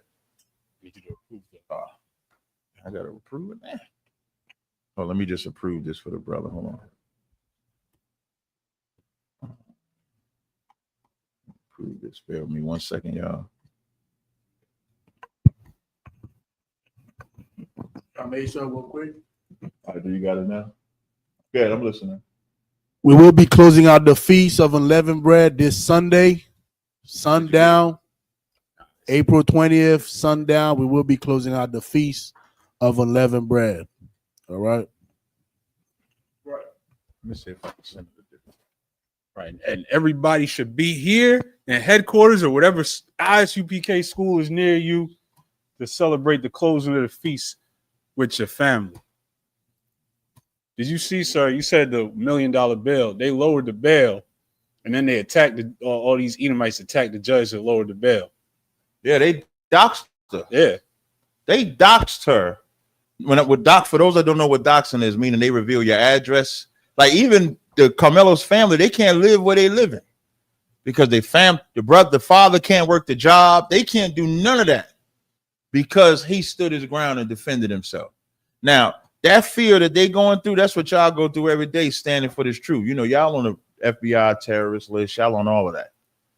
And these are all the things that we're going to all go through. But their shock can't be your awe to where you don't believe that you can stand your ground too.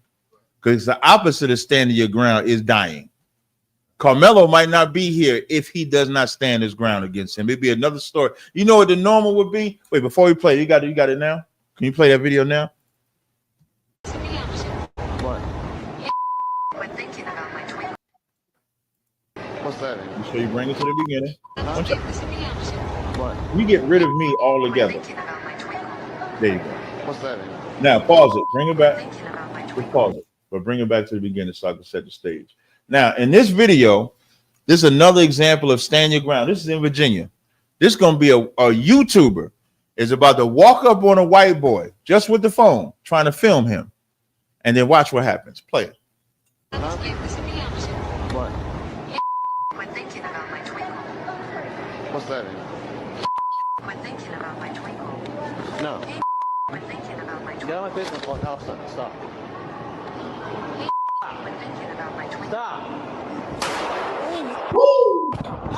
Shot his ass. Shot him. Not guilty. Shot him in the mall. And that's self-defense. Now, if he can, all that guy did was put the phone. This is what I mean when I was telling you, the verbal assault. Your fear is what you interpret. So he looked at it as fear. He didn't want to be filmed. Like, what are you doing? Put me on camera, and shot and popped his ass. So now, if a white man could shoot another white man for sure, Karmelo can stab him, defending himself. He didn't. If Karmelo would have just whipped out the knife and just stabbed him for no reason, he'd be in jail. He'd be a criminal. But the fact that he stood his ground and did self-defense, that's what pisses white people off, because how dare you go against the norm? And the norm is for us to bow down. I'm gonna give y'all an example. Give me the Montgomery Brawl.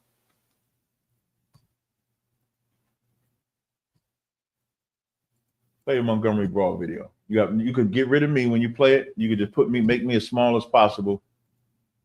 Wait. I'm gonna have to send you another one. Hold on. That one, my bad. Hold on, I'm gonna send you another one. Hold on. Okay. Because the one I want to send you, again. You want me to play this one while you look? No, I don't want you to play that one. Just bear with me a second. Where's the other scripture that I asked for?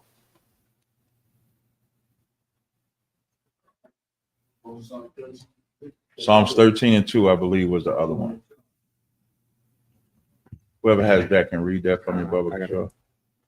The book of Psalms, chapter 13 and verse 2. How long shall I take counsel in my soul, having sorrow in my heart daily? How long shall read that with some power, Salah? Sir.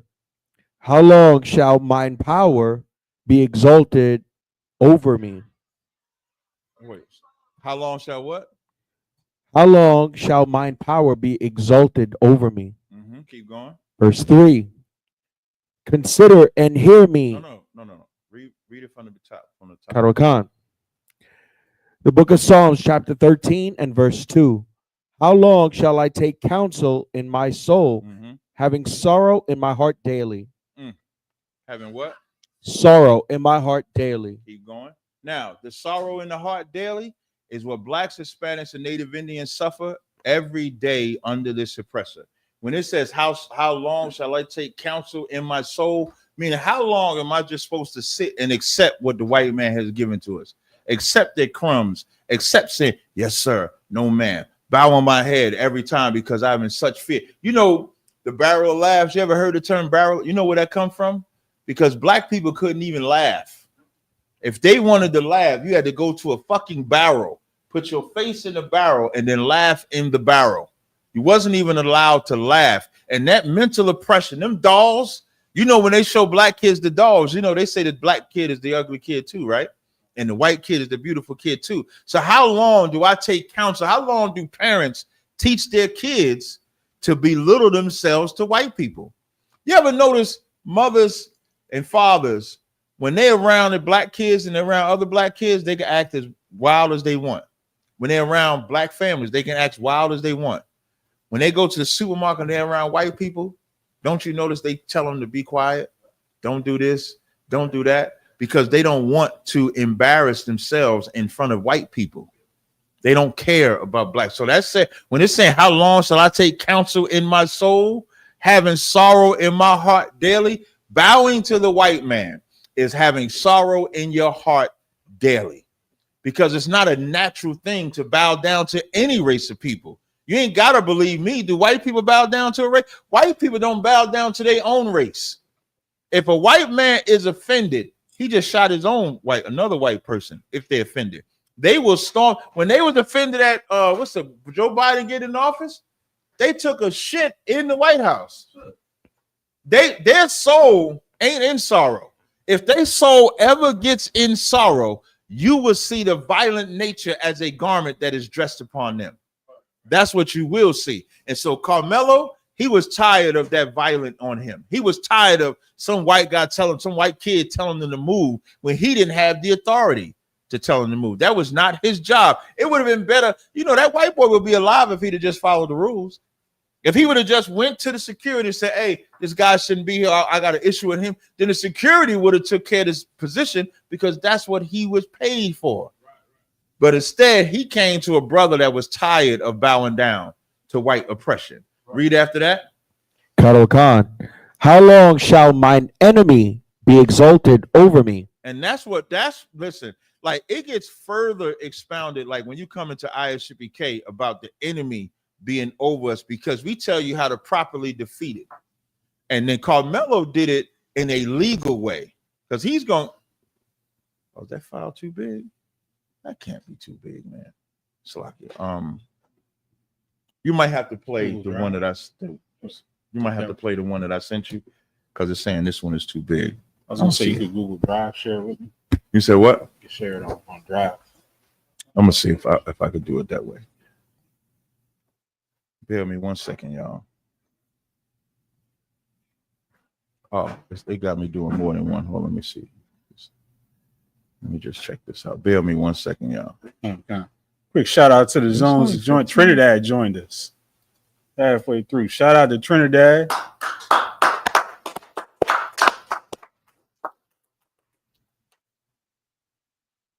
Come on, this can't be. This is not that big.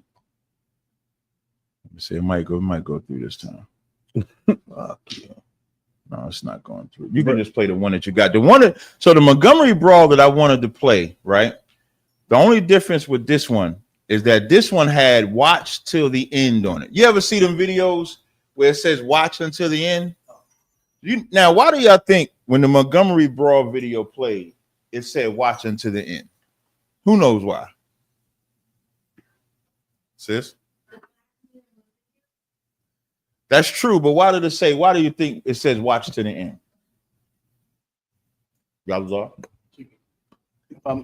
I may, sir, to get the full context of what is actually happening. Meaning that if you don't watch everything, you might think that the brother is just, or the black people are just beating on the white man. You're not gonna get the context. Don't start off with the black man beating on the white man.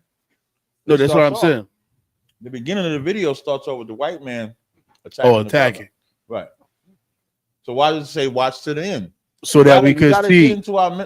So that we can see black people actually standing up for themselves. So why does it say watch to the end? You're right. We're gonna see black people standing for themselves. But why does it say watch to the end? to see the glory of us standing with for You're ourselves. getting me to the end, but you ain't getting me why it says watch until the end. Asha? Because that's not how it usually goes. Because that's not how it usually go. You know why I'm saying watch to the end? It's hard to get me to watch every time if I'm scrolling on my timeline and I see cops abusing black people, I don't even watch it half the time. If I see a white man doing something to a black man or a white woman doing something, I don't even watch it. Because the norm is this is what white people do to black people all the time. Why do I got to keep putting that into my mental? That watch until the end, because the first time in a long time, play the clip. This got to be something. This should be real black history right here. Play that clip. Not to leave it there, and they left it there. You got to show me on the screen. Yeah. Now watch. They were singing. We threw that hat in the air. Now they attacking him. You know, ain't nobody coming to save him. Another white man came and attacked him. Ain't nobody coming to save him. Who gonna come and save him? Nobody. And then all of a sudden, wait, look. Then all of a sudden, what happened? Niggas start coming out of nowhere, out of the woodworks, and run up on them. That's why it said watching to the end. Because if you don't remember the first 30 seconds, you just see white men beating up a black man. And that's the norm. You know, the shock heard around the world was black people beating the shit out of them. That's what this Karmelo Anthony case represents. The shock around the world is that a white man was not allowed to touch a black man without suffering the consequences. Not to leave it there, and they left it there. What everybody should learn is that you should never put your hands on somebody without accepting the consequences. And black man and woman, Hispanic man and woman, you have every right to defend yourself. With that, I pass the class to preaching officer.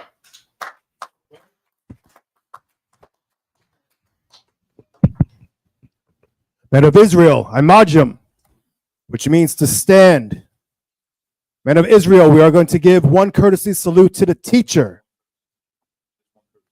One courtesy salute. Men of Israel, Imadim Shabbath, Imagim, Barak, Yahweh Ba'Shem Yahshai Barakatham, Yajam Matah, which means hands down, Sar, which means turn and face the sisters.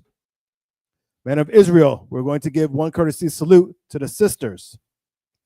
Men of Israel, Imadim Shabbath, Imajim, Barak, Yahweh Shamar Al-Than Ba'Shem Yahshai. Yajam Matah, class dismissed.